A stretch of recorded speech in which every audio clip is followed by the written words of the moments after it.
ఇది పడగెత్తి బుస కొడుతూ ఉన్నది, అగ్రకులీసం లక్కుతున్నది. అందుకోరకుతు పందుకో ఆ దొంగల ఉతికే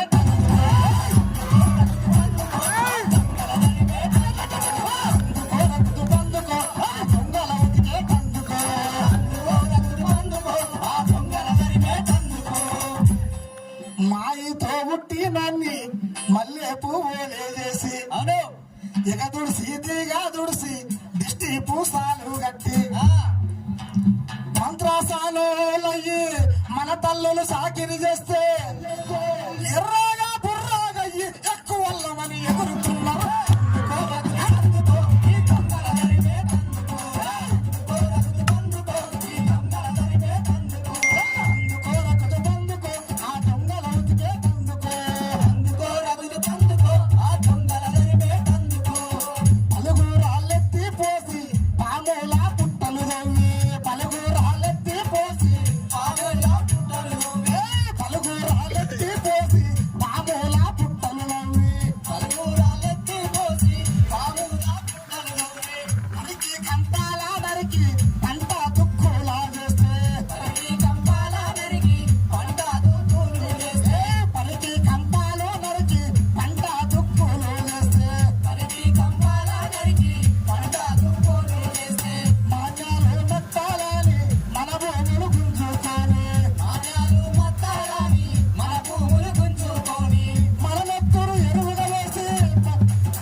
నిజంగా ఒక్కసారి ఆలోచన చేయండి. 200-300 ఎకరాలు ఉన్నిళ్ళు వాళ్ళు కానీ వాళ్ళ కొడుకు కానీ ఇంకెవరైనా పొలం దున్నుతారా? వాళ్ళ భార్యలు పంట పొలంలోకి దిగి ఒడిలో ఇత్తనాలు పోసుకొని మరి అచ్చుకుంటూ ఇత్తనాలు నాటుతారా? కానీ మన తల్లులు ఇత్తనాలు నాటుతారు, మన తండ్రులు పొలాలు దున్నుతారు. మనకెందుకు రాదు పొలం? వాళ్ళకి ఎందుకుంటుంది 100 ఎకరాలు? మన నెత్తురు ఎరువుగా వెళ్ళి పండించిన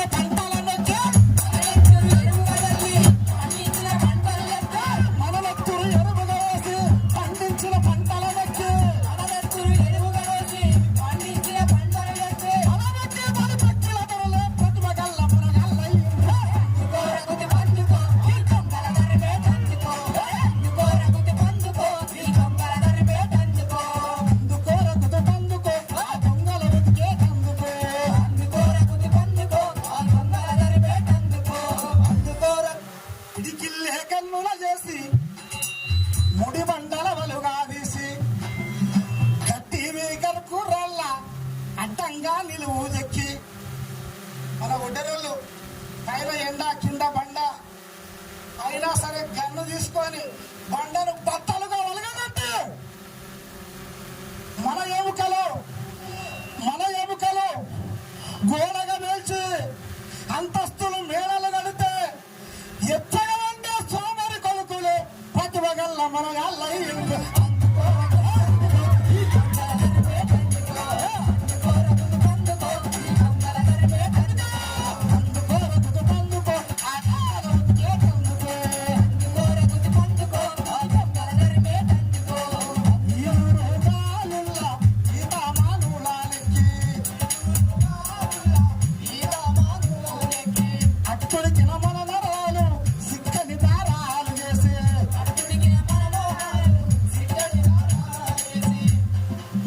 మగ్గవు గుంతల్లా వంగి మక్కుల్లా సత్తు వదిలే ఎగిసగి శీలాడి గుంజి ఎదలోన నొప్పి పుట్టే ఎగిసగి శీలాడి గుంజి ఎదలోన నొప్పి పుట్టే సిక్కిల మన చర్మముతోటి చక్కని సాలు వాలేస్తే పైనిండా కప్పుకొని పండితులావని గురుకుతుంటారు.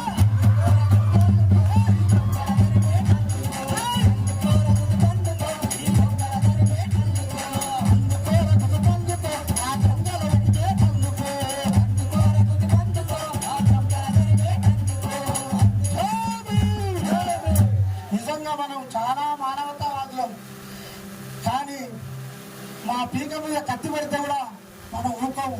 రాజ్యాంగం దగ్గరికి వస్తే మన పీక మీద కత్తి పెట్టినట్లే. అట్లని ఈ దేశంలో ఓ సర్దార్ సర్వాయి పాపన్న లాంటి వాళ్ళు బీసీ నేతలు మన కోసం మన అభ్యున్నతి కోసం పోరాడిన వీరులు ఎందరో ఉన్నారు. వాళ్ళందరినీ మనం కొనియాడుతూనే ఉంటాం. కాబట్టి మనము ఇంకానన్నా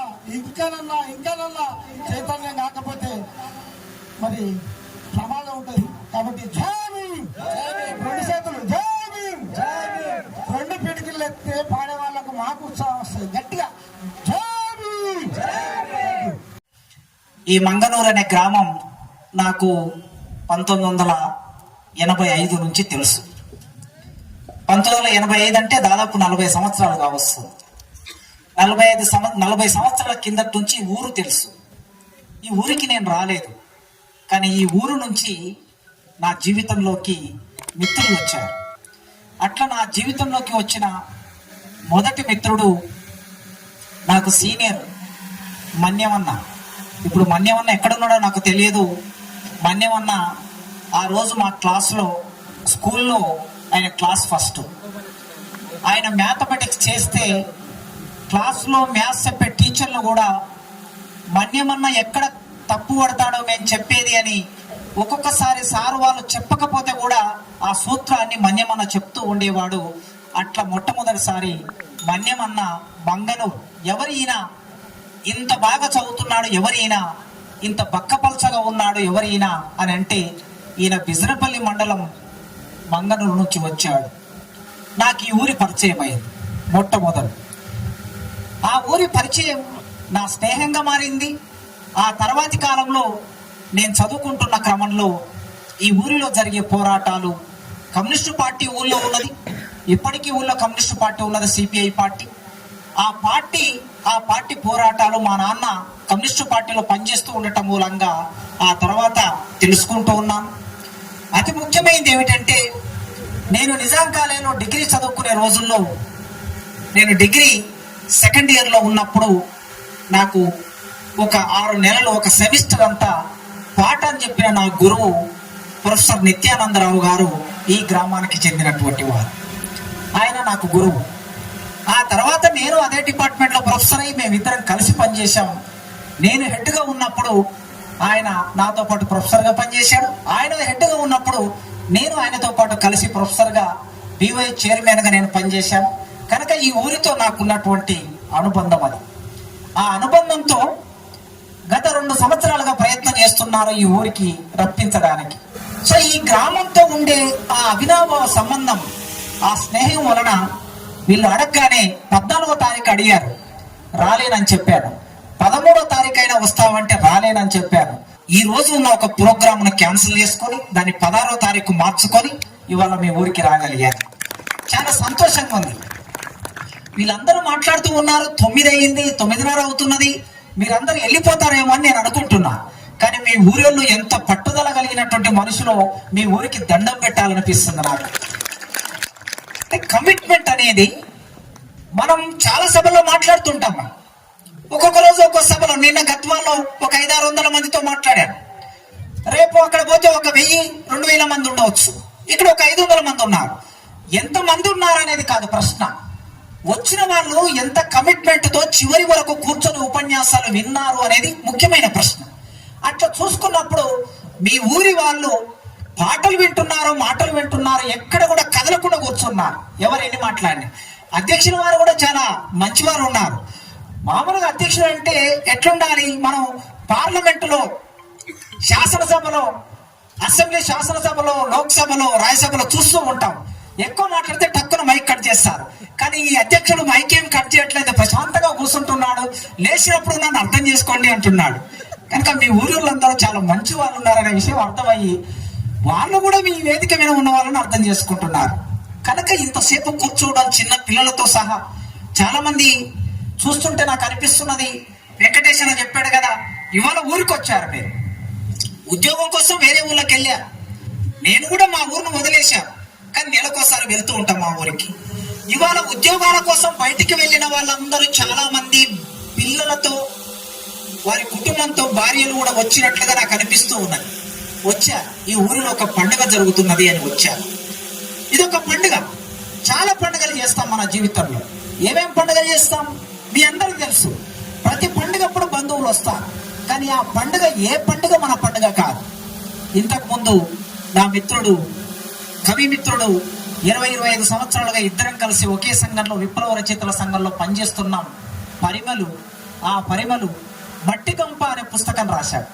ఆయన చెప్పాడు, ఇంతకుముందు కులం ఎట్లా పుట్టింది, జీవితం ఎట్లా మారింది, మన పండుగలు కాదు, మన సంస్కృతి కాదు, మన ఆచారం కాదు, కానీ దాంట్లోకి మనల్ని ఎట్లా దింపాడని నా మిత్రుడు చెప్పాడు. ఆయన మట్టి కంప పుస్తకం కవిత్వం చదివితే మీరు ఎవరైనా అవకాశం ఉంటే చదవండి. పుస్తకాలకి పేర్లు ఎట్లా పెట్టారు పాతకాలంలో, మేఘ సందేశం, అంశతో సందేశం, రకరకాల పేర్లు పెట్టారు. కానీ ఆయన మట్టి కంప, మట్టి తట్టని నెత్తిన పెట్టుకొని పోయే మన జీవితం ఒకటి ఉంటుంది. ఆ జీవితాన్ని దాన్ని మట్టి కంప అనే పేరు మీద పుస్తకం రాసి బహుశా తెలుగు సాహిత్యంలో ఆ పేరు మీద ఇప్పటి వరకు ఎవ్వరు ఆ పేరు పెట్టి రాయలేదు. మట్టి కంప అనే పేరుతో రాయలేదు. అంతేకాకుండా ఆయన డెడ్ ఎనకడెన్నా అనే పుస్తకం రాశాడు. మరోటి డెడ్ ఎనకడెన్నా. మనం వస్తూ ఉంటే ర్యాలీలో డప్పు కొట్టారు. ఈ డప్పుకు ఒక సంగీతం ఉంటుంది. మాదిగ కులంలో పుట్టిన డప్పు 32 కళల్ని డప్పు మీద పలికించగలిగిన శక్తి ఉన్నది ఆ డప్పుకు. ఆ డప్పులో ఒకానొక ఆ స్వరం డెడ్ ఎనక డెడ్ ఎనక డే, డెడ్ ఎనక డి, డెడ్ ఎనక డెన్న అట్లా వెళ్తూ ఉంటుంది. ఆ స్వరాన్ని పట్టుకొని ఆయన పుస్తకం రాశాడు నా మిత్రుడు పరిమళ్. ఇంకా చాలా పుస్తకాలు రాశాడు. కనుక కులానికి పుట్టుకకు సంబంధించి ఎవడెవడు ఎక్కడి నుంచి వచ్చాడు, మనల్ని ఎట్లా స్వాధీనం చేసుకున్నారు ఆయన చెప్పాడు ప్రారంభంలో. చాలా సిద్ధాంతాలు చెప్పేవాళ్ళు కూడా చిట్ట చివరికి మనం మళ్ళీ ఎక్కడికి వస్తామంటే, ఒక పండుగ చేసుకోవాలన్నా, పెళ్లి చేసుకోవాలన్నా, పూజ చేసుకోవాలన్నా, ఇల్లు కట్టుకోవాలన్నా, ఇంట్లో ఎవరైనా చనిపోయినా, బిడ్డ సమర్థాడినా, ఏమి జరిగినా మళ్ళీ ముహూర్తం ఎక్కడ పెట్టుకోవాలంటే ముహూర్తం అక్కడనే పెట్టుకోవాలి, వాళ్ళ ఇంటికే వెళ్ళాలి. ఇది అనివార్యం అవుతున్నది జీవితంలో. ఎందుకు అనివార్యం అవుతున్నది? వేదిక మీద మాట్లాడే వాళ్ళు కూడా అనివార్యంగా వెళ్ళవలసిన పరిస్థితి. భార్య ఒప్పుకోలేదనో, తల్లిదండ్రులు ఒప్పుకోలేదనో, అమ్మ బాధపడుతుందోనో, మళ్ళీ మనం వాళ్ళ ఇంటి దగ్గరికి వెళ్ళి ముహూర్తం చూసుకొని వచ్చే పరిస్థితి ఉన్నది. ఎందుకంటే 1000 సంవత్సరాల కిందటే మన మెదడును వాడు స్వాధీనంలోకి తీసుకున్నాడు. ఆ స్వాధీనంలోకి తీసుకోవటం మూలంగా వాళ్ళు చెప్పినట్లే మనం ఆడుతూ ఉన్నాం, వాళ్ళు చెప్పినట్లే మనం ఆలోచిస్తూ ఉన్నాం, వాళ్ళు చెప్పినట్లే మనం సంచరిస్తూ ఉన్నాం, వాళ్ళు చెప్పినట్లే మన జీవితాన్ని నిర్మాణం చేసుకుంటూ ఉన్నాం. ఆ క్రమంలోనే అన్ని పండుగలు మనం చేస్తాం. ఈ బొట్టాయి పండుగ అనేది ఎన్నడైనా ఉన్నదా? వేదిక మీద పెద్దవాళ్ళు ఉన్నారు, వయసులో రిటైర్డ్ అయినటువంటి వాళ్ళు చాలా మంది ఉన్నారు. మనకు బయళ్ళ వాళ్ళు ఉంటారు, మాదిగోళ్ళకైతే బయళ్ళ వాళ్ళు ఉంటారు. మాలోళ్ళ కంటే ఒక్కొక్క ప్రాంతంలో ఒక్కొక్కరు మాలదాసులు ఉంటారు. ఈ ప్రాంతం మన మహబూబ్నగర్ జిల్లాలో. ఇంకొక పంబాల వాళ్ళు ఉంటారు, కరీంనగర్, వరంగల్ పోతే పూజారులు వీళ్ళు. బొట్రాయి పెట్టే సందర్భం వచ్చినప్పుడు ఊరికంతా పూజారులు వాళ్ళు మైండ్లు. ఊరన్నప్పుడు బొట్రాయి ఉంటుంది, మనిషి అన్నప్పుడు మన మాయముద్ద ఉంటది కదా. మనం పుట్టినప్పుడు మన మాయి తీసుకెళ్ళి ఎక్కడైతే పెడతారో అది మన మాయముద్ద. మన మాయముద్ద అంటే మనం పుట్టిన ఊరు. ఊరికొక బొట్రాయి అట్లే మాయముద్దలా ఉంటుంది. బొట్రాయి వచ్చినప్పుడు ఒక రాయిని తీసుకొచ్చి నాటడం అనేది అది ఒక పూర్వకాలం నుంచి వచ్చినటువంటి ఒక నమ్మకం. ఆ నమ్మకం అది దేవుడు అనే భావన ఇప్పుడు బయటకు వస్తున్నది. బొట్రాయిని దేవుడు అని ఎన్నడూ భావించాలి. పెళ్లి చేసుకొని వెళ్ళేటప్పుడు కొత్త పిల్ల, కొత్త కోడలు లేదా కొడుకు ఇద్దరు వచ్చేటప్పుడు లేదా పోయేటప్పుడు వాళ్ళిద్దరిని అక్కడ నిలబెట్టి కాస్త బొట్టు పెట్టి ఒక కొబ్బరికాయ కొట్టి పంపించడం, లేకపోతే ఇంకెప్పుడైనా పండుగ చేసుకున్నప్పుడు ఒక యాటను కోయడం, ఒక కోడి పుంగను కోయడం, ఇది మాత్రమే తెలిసిన మనకు బొట్రాయిని ఒక పండుగగా నడిపే ఆలోచనని ఈ దేశంలో, ఈ రాష్ట్రంలో వ్యాపింపజేశారు. అది పండుగ అయిపోయింది. నిజానికి ఆ పండుగ చేసే దగ్గర బయట అయినా ఉన్నాడా ఇప్పుడంటే, రాష్ట్రంలో బయట వాళ్ళు చాలా మంది నాకు ఫోన్లు చేస్తూ ఉంటారు. కనీసం నెలకొక్కరైనా చేస్తారు. సార్, మా ఊళ్ళో ఎక్కడో శక్తిపీఠం నుంచి, తమిళనాడు నుంచి శక్తిపీఠం నుంచి 5 మంది బ్రాహ్మణులు వచ్చారు.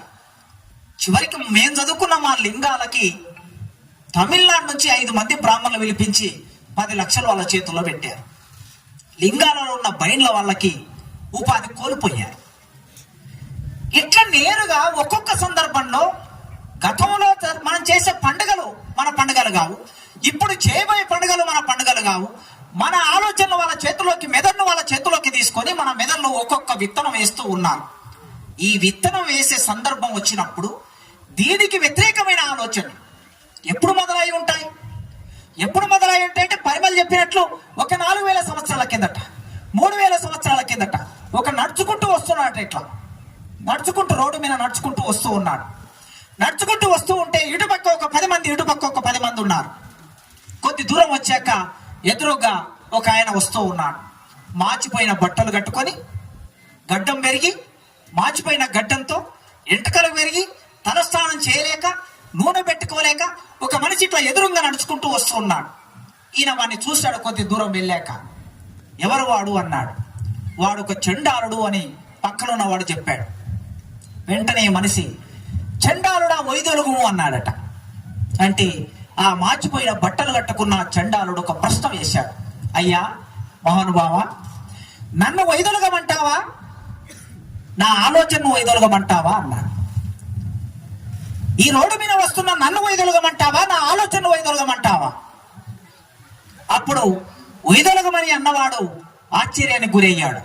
వీడేమిటి చండాలుడు అనుకుంటే, అంటరాని వాడు అనుకుంటే, ఎవడో శూద్రుడు అనుకుంటే వైదొలగమని అంటే వీడు నాకు ప్రశ్న వేస్తున్నాడేమిటి?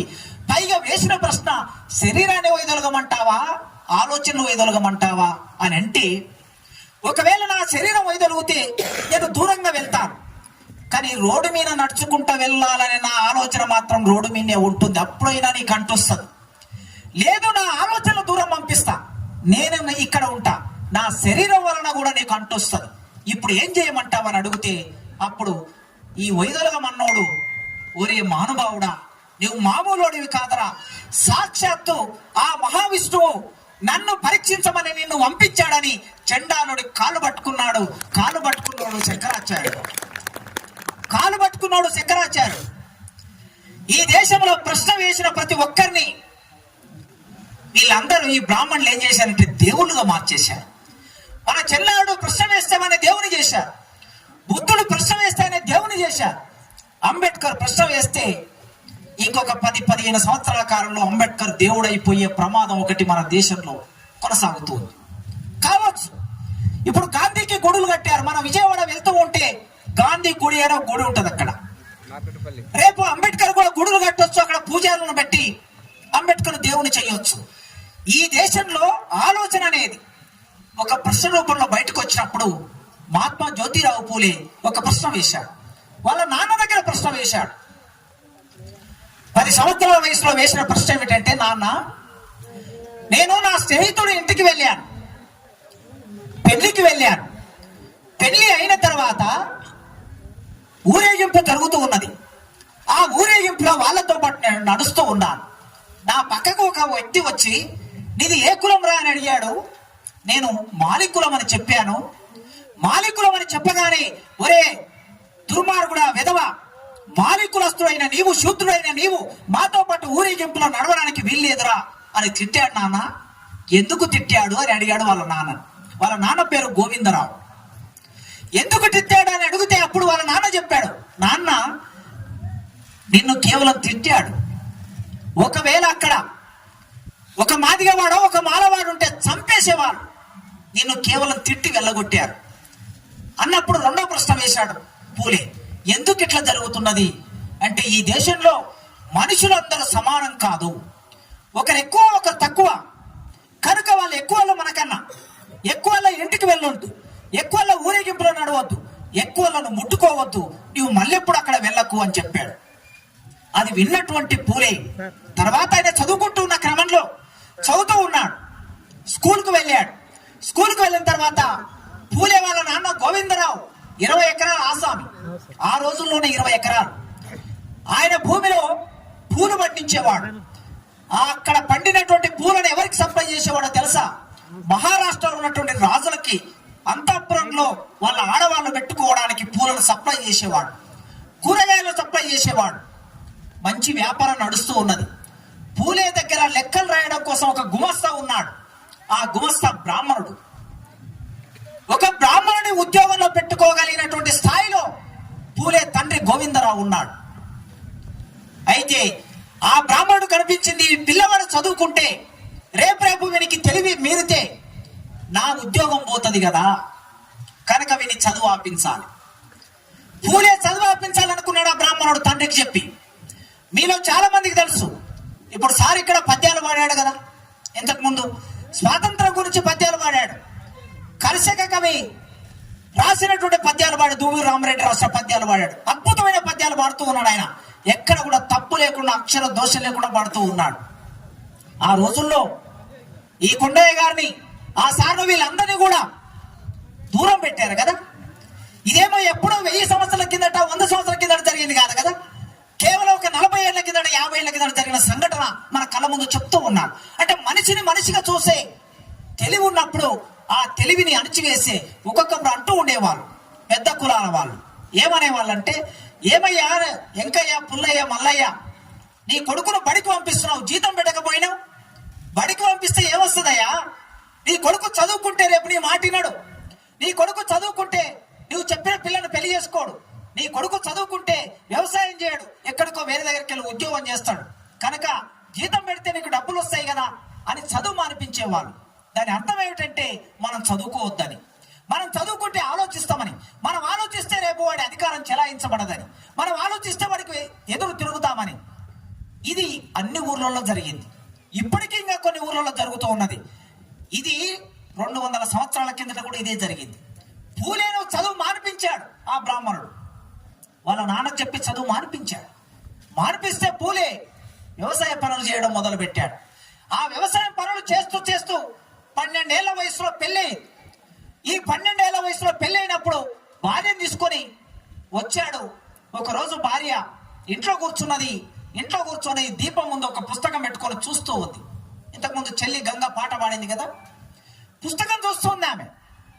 పూలే బయట నుంచి ఇంటికి వచ్చాడు. ఆయనే పెద్ద వయసు కాదు, 13, 14, 12 ఈ మధ్య వయసు. నీకు చదువు వచ్చా అని అడిగాడు అమ్మాయిని. ఆ అమ్మాయి వెంటనే నాకు చదువు రాదు అన్నది. మరి చదువు రాకపోతే పుస్తకం ఎట్లా చదువుతున్నామన్నాడు. అడిగాడు. నేను పుస్తకం చదవటం లేదు, పుస్తకాన్ని చూస్తున్నా. ఏం చూస్తున్నావు? బొమ్మలు చూస్తున్నా. చదువు రాని మన పిల్లలందరూ ఓ 30-40 ఏళ్ల కిందట పుస్తకాల్లో బొమ్మలు చూసేవాళ్ళం మనం. కనుక బొమ్మలు చూస్తున్నా చెప్పగానే ఏం బొమ్మలు ఉన్నాయి అందులో? ఒక మనిషిని సిలువకు వేలాడదీసి మేకులు దిగ్గొడుతుంటే రక్తం కారుతూ ఉన్నది. అయినా ఆ మనిషి ఏమంటున్నాడో తెలుసా? వారు ఏమి చేయుచున్నారో వారికి ఎరుకలేదు, పాపులను మన్నించు పరిశుద్ధాత్మ గల ప్రభువా అని ఉంది. ఆ రక్తం కారుతున్న మనిషి ఏం మాట్లాడుతున్నాడు? ఆయన రక్తం కారేటట్లు మేకులు దిగ్గొట్టిన వాళ్ళని క్షమించమని అడుగుతూ ఉన్నాడు. అసలు ప్రపంచంలో ఇట్లాంటి మనుషులు ఉంటారా ఎక్కడైనా? ఆ బొమ్మ ఆకర్షించింది. మరో పేజీ తిప్పేస్తే గాయపడిన ఒక గొర్రెపిల్ల. ఆ గొర్రెపిల్ల గాయపడితే గొర్రెపిల్లను చేతిలోకి తీసుకొని దానికి కట్టుకడుతున్నాడు ఒక మనిషి కాలుకు. రక్తం కారుతున్నాయి, ఆ కాలుకు కట్టుకడుతున్నాడు. ఆ బొమ్మ నచ్చింది. ఇట్లా చూస్తూ ఉన్నప్పుడు పూలే అడిగాడు, చదువుకుంటావా నీవని అడిగాడు. చదువుకుంటానని చెప్పింది. ఆ భార్యని రోజు పొలం పనికి తీసుకెళ్లిన అతడు మధ్యాహ్నం పూట పని అయిపోయాక మధ్యాహ్నం పూట వేప చెట్టు కింద కూసబెట్టి మరాఠీలో అక్షరాలు నేర్పడం మొదలు పెట్టాడు. మరాఠీ నేర్పించాడు, హిందీ నేర్పించాడు, ఇట్లా కొన్ని లెక్కలు నేర్పించాడు. నేర్పించిన తర్వాత ఒక రోజు ఆమెను కూర్చోబెట్టి, నేను నీకు భర్తను గనక నీకు నేను నేర్పించాను, కానీ నీలాంటి అమ్మాయిలు చాలా మంది దేశంలో చదువుకోకుండా ఉన్నారు, చదువు లేకుండా ఉన్నారు. ఈ దేశంలో బ్రాహ్మణులు రాసి పెట్టిన పుస్తకాల్లో ఏముందో తెలుసా? మనువాదం అని ఒక పుస్తకం ఉన్నది. ఆ పుస్తకంలో 8వ చాప్టర్ ఉన్నది, 8వ అధ్యాయం ఉన్నది. ఆ అధ్యాయంలో స్త్రీల గురించి రాశారు. ఏం రాశారంటే, చదువుకున్న ఆడది ఇంట్లో ఉంటే, చదువుకున్న ఆడది అన్నం వండి ప్లేట్లో అన్నం పెడితే, ఇస్తరాకులో అన్నం పెడితే, ఆ ఇస్తరాకులో పెట్టినటువంటి అన్నం పురుగులుగా మారిపోతుందని రాశారండి. ఆ మెతుకులు పురుగులుగా మారిపోతాయి. ఇవాళ ఇంతమంది చదువుకొని ఉన్నారు. చాలా మంది మన బిడ్డలు, మన చెల్లెళ్ళు, మన భార్యలు చదువుకొని ఉన్నారు. చదువుకొని ఉన్నటువంటి వాళ్ళు మనకు అన్నం వడ్డిస్తున్నారు. ఎన్నడైనా చూసామా పురుగులుగా మారిపోవటం? కానీ ఆ దుర్మార్గులు రాసి పెట్టారు. ఎందుకు రాసి పెట్టారంటే ఆడవాళ్ళు చదువుకోవద్దని. ఇట్లా ఆడవాళ్ళు చదువుకోవద్దని రాసి పెట్టారు కనుక పూలే ఆలోచనలు మొదలు పెట్టాడు. చదువు ఆలోచనలు ఎక్కడి నుంచి వస్తాయి? చదువులో నుంచి వస్తాయి. చదువులో నుంచి వస్తాయి కనుక ఆ చదువు నేర్పించాలి. ఎవరికి నేర్పించాలి? ఆడవాళ్ళకి నేర్పించాలి, అమ్మాయిలకు నేర్పించాలి. నీకు నేను నేర్పించాను, నీ వెళ్ళి అమ్మాయిలకు నేర్పించాలని ఆ రోజు వాళ్ళిద్దరూ అనుకొని కూర్చొని ఆ ఊరిలో ఒక బడి పెట్టారు. ఆ బడిలో 7 మంది విద్యార్థినులు అమ్మాయిలు వచ్చి చేరారు. మళ్ళీ మొదలైంది. ఏం మొదలైంది? పూలే తండ్రి ఇంటి మీదకి వచ్చేసారు. ఆ ఊళ్ళో ఉన్న పెద్ద వాళ్ళందరూ ఇంటి మీదకి వచ్చారు. సరే, సావిత్రిబాయి పూలే ఎట్లా బాధ పెట్టారు? బడికి పోతుంటే పెంట చేశారు, నీళ్లు పోశారు. అంతా మీరు సినిమాల్లో, వీడియోలలో, సీరియల్లో చూస్తూ ఉన్నారు. ఆయన ఇంటికి వచ్చి గోవిందరావు బయటికి పిలిచి కూర్చోబెట్టి, ఈ ఊళ్ళోనే ఉండాలంటే ఈ బడి మూసేయాలి. ఈ బడి మూసేయకపోతే ఊళ్ళో ఉండడానికి వీల్లేదు. ఈ షరతు పెట్టారు. పూలే తర్వాత సావిత్రిబాయి పూలే ఇద్దరు ఇంటికి వచ్చారు. ఇంటికి వచ్చిన తర్వాత వాళ్ళ తండ్రి వాళ్ళిద్దరిని కొడుకు కోడలు కూసబెట్టి, మీరు బడి మానేస్తారా, ఇల్లు వదిలేసి వెళ్ళిపోతారా తెలుసుకోండి అన్నాడు. వెంటనే పూలే ఇంట్లోకి వెళ్ళి ఒక పెట్టె సర్దుకొని, ఆ పెట్టెలో ఒక జత బట్టలు పెట్టుకొని, కొన్ని పుస్తకాలు పెట్టుకొని బయటకు వచ్చాడు. ఆయన వెంట భార్య నడుచుకుంటూ వెళ్ళింది. ఇల్లు వదిలేశారు తప్ప బడి పెట్టడం ఆపలేదు. పూలే ఆలోచన విధానం అంటే చదువు. ఈ దేశంలో పూలే లేకపోతే, నిజంగా ప్రారంభంలో చెప్పినటువంటి వాళ్ళు, పూలే లేకపోతే మనం లేం కదా. అంబేద్కరే లేడు, పూలే లేకపోతే అంబేద్కరే లేడు, అంబేద్కర్ లేకపోతే మనం లేం. ఆయన అక్కడి నుంచి వెళ్ళిపోయి ఒక మిత్రురాలు, చివరికి ఒక ముస్లిం అమ్మాయి, ముస్లిం వాళ్ళు ఇల్లు ఇస్తే ఆ ఇంట్లో స్కూల్ పెట్టి స్కూల్ నడిపించారు. అట్లా నడిపించిన స్కూల్లో తయారైనటువంటి వాళ్ళు సావిత్రిబాయి పూలే ఈ దేశంలో మొదటి టీచర్. పూలే ఆలోచన విధానం దేని మీద అంటే చదువు మీద. శూద్రులకి చదువు లేదు, ఆడవాళ్ళకి చదువు లేదు. కనుక శూద్రులు ఎంతమంది ఉంటారు ఈ దేశంలో? 53% ఉంటారు. అంటే ఎస్సీ ఎస్టీ బీసీలు అనే అర్థంలోనే చెప్తున్నా నేను. మిగతా కులాలు కూడా శూద్రులే. బ్రాహ్మణులు, వైశ్యులు, రాజులు ఈ ముగ్గురు తీసేస్తే మిగతా అందరూ శూద్రులే. ఒక రకంగా 97% శూద్రులే ఉంటారు. వీళ్ళందరికీ చదువు కావాలని ఆలోచించిన వాడు మహాత్మా జ్యోతిరావు పూలే. అట్లా చదువు చెప్పిన వాడు భార్యకు చదువు చెప్పి భార్య ద్వారా పాఠశాల పెట్టించాడు. ఇవాళ మహాత్మా జ్యోతిరావు పూలే ఇటువైపు ఉన్నాడు. ఈ బ్యానర్ మీద ఇటువైపు మహాత్మా జ్యోతిరావు పూలే ఉన్నాడు. ఎవరైనా మాలికులం అంటే మహారాష్ట్రలో మాలికులం, తెలంగాణ ప్రాంతానికి లేదా ఆంధ్రప్రదేశ్కి వస్తే మాలికులం అంటే ఏమై ఉంటుంది? తెలుగోళ్ళు, ముదిరాజులు. ఇక్కడ మనం అక్కడికి ఇక్కడికి ఆ కులాన్ని చూసుకుంటే ఇక్కడ ముదిరాజు కులంలో పుట్టినటువంటి మహాత్మా జ్యోతిరావు పూలే ఈ దేశంలో వెలుగునందించాడు, మనందరికీ వెలుగునందించాడు. ఆయన మహారాష్ట్రలోనే పుట్టాడు. ఆయన 1890లో చనిపోతే 1891లో ఇక్కడ అంబేద్కర్ పుట్టాడు. ఆయన సమాధి మీద మొలిచినటువంటి ఒక అద్భుతమైన జ్ఞానం మొక్క డాక్టర్ బిఆర్ అంబేద్కర్. అంబేద్కర్ పుట్టి పెరుగుతున్న క్రమంలో ఒక శూద్రుడైనటువంటి ఒక బీసీ కులానికి చెందిన, ముదిరాజు కులానికి చెందిన పూలే వేసినటువంటి మొక్క అది. సరే, ఈయన దళిత కులంలో పుట్టాడు. అనేక అవమానాలు భరించాడు, బడిలో అవమానాలు భరించాడు, సమాజంలో అవమానాలు భరించాడు. అట్లా భరించినటువంటి అవమానాలు తన వ్యక్తిగతం అనుకున్నాడు. కేవలం నేను చిన్నపిల్లవాని గనక నన్ను అవమానిస్తున్నారు అనుకున్నాడు. తెలియదు ఆయనకు చిన్నప్పుడు. ఎందుకంటే పిల్లలందరూ కలిసి ఆడుకుంటారు కదా, బడి అయిపోయిన తర్వాత అందరూ కలిసి ఆడుకుంటారు. ఈ పిల్లవాడు వెళ్ళి ఆడుకుందామంటే మిగతా పిల్లలందరూ గ్రౌండ్ వదిలేసి వెళ్ళిపోతారు, ఆయనతో పాటు ఆడుకోరు. దూపైనప్పుడు నీళ్లు తాగదామని నల్ల దగ్గరికి పోతే ఆ నల్ల దగ్గర నీళ్లు తాగకుండా కాకులాగా పొడుస్తారు. బడిలో వెళ్ళి కూర్చుందామంటే కుర్చీల మీద కూర్చోనివ్వరు, బడి బయట కూర్చున్నాడు. ఇట్లా అవమానాల పాలైనటువంటి కష్టపడి చదువుకున్నాడు. మిత్రులారా, ఈ ఊరిలో 60 మంది ఉద్యోగస్తులు ఉన్నారు, 61 మంది ఉద్యోగస్తులు ఉన్నారు. చదువుకున్న వాళ్ళు చాలా మంది ఉన్నారు, ఇంకా చదవాల్సిన వాళ్ళు ఉన్నారు, చదువును మధ్యలో ఆపేస్తున్న వాళ్ళు ఉన్నారు. చదువును ఎవరైనా మధ్యలో ఆపేస్తే మీరు ఒక్కసారి గుర్తు చేసుకోండి, అంబేద్కర్ గుర్తు చేసుకోండి. అంబేద్కర్ కు ఉన్నన్ని కష్టాలు, సావిత్రిబాయి పూలేకు ఉన్నన్ని కష్టాలు ఎవరికి ఉండవు, మనకెవరికి ఉండవు. చదువును మధ్యలోనే ఆపేసే వాళ్ళందరూ ఏం కారణం చెప్తారంటే సమస్యలు ఉన్నాయని చెప్తారు, కష్టాలు ఉన్నాయని చెప్తారు. సమస్యలు లేకపోతే జీవితం ఏమిటి? సమస్యలు ఉంటేనే కదా, కష్టాలు ఉంటేనే కదా ఎదుర్కొని ఏటికి ఎదురుతాం. చేసినప్పుడే జీవితంలో మనం నిలబడగలుగుతాం. చిన్న సమస్య వస్తే ఓడిపోవటం, వెన్ను చూపెట్టడం, కన్నీరు కాల్చటం, చదువును వదిలేయటం, మద్యానికి బానిసలు కావటం, ఇది జరిగినప్పుడు అంబేద్కర్ గుర్తు చేసుకోండి. కాకులాగా పొడిసేస్తూ ఉంటే, మనిషిలాగా చూడకపోతే, ఆయనను ముట్టుకోకపోతే ఎంత బాధ ఉంటుందో ఆలోచించండి. అయినా కూడా చదువుని ఎక్కడ నిర్లక్ష్యం చేయలేదు. 10th క్లాస్ లో జిల్లాలో మంచి మార్కులతో పాస్ అయ్యాడు. ఒక సన్మాన సభ ఏర్పాటు చేశారు.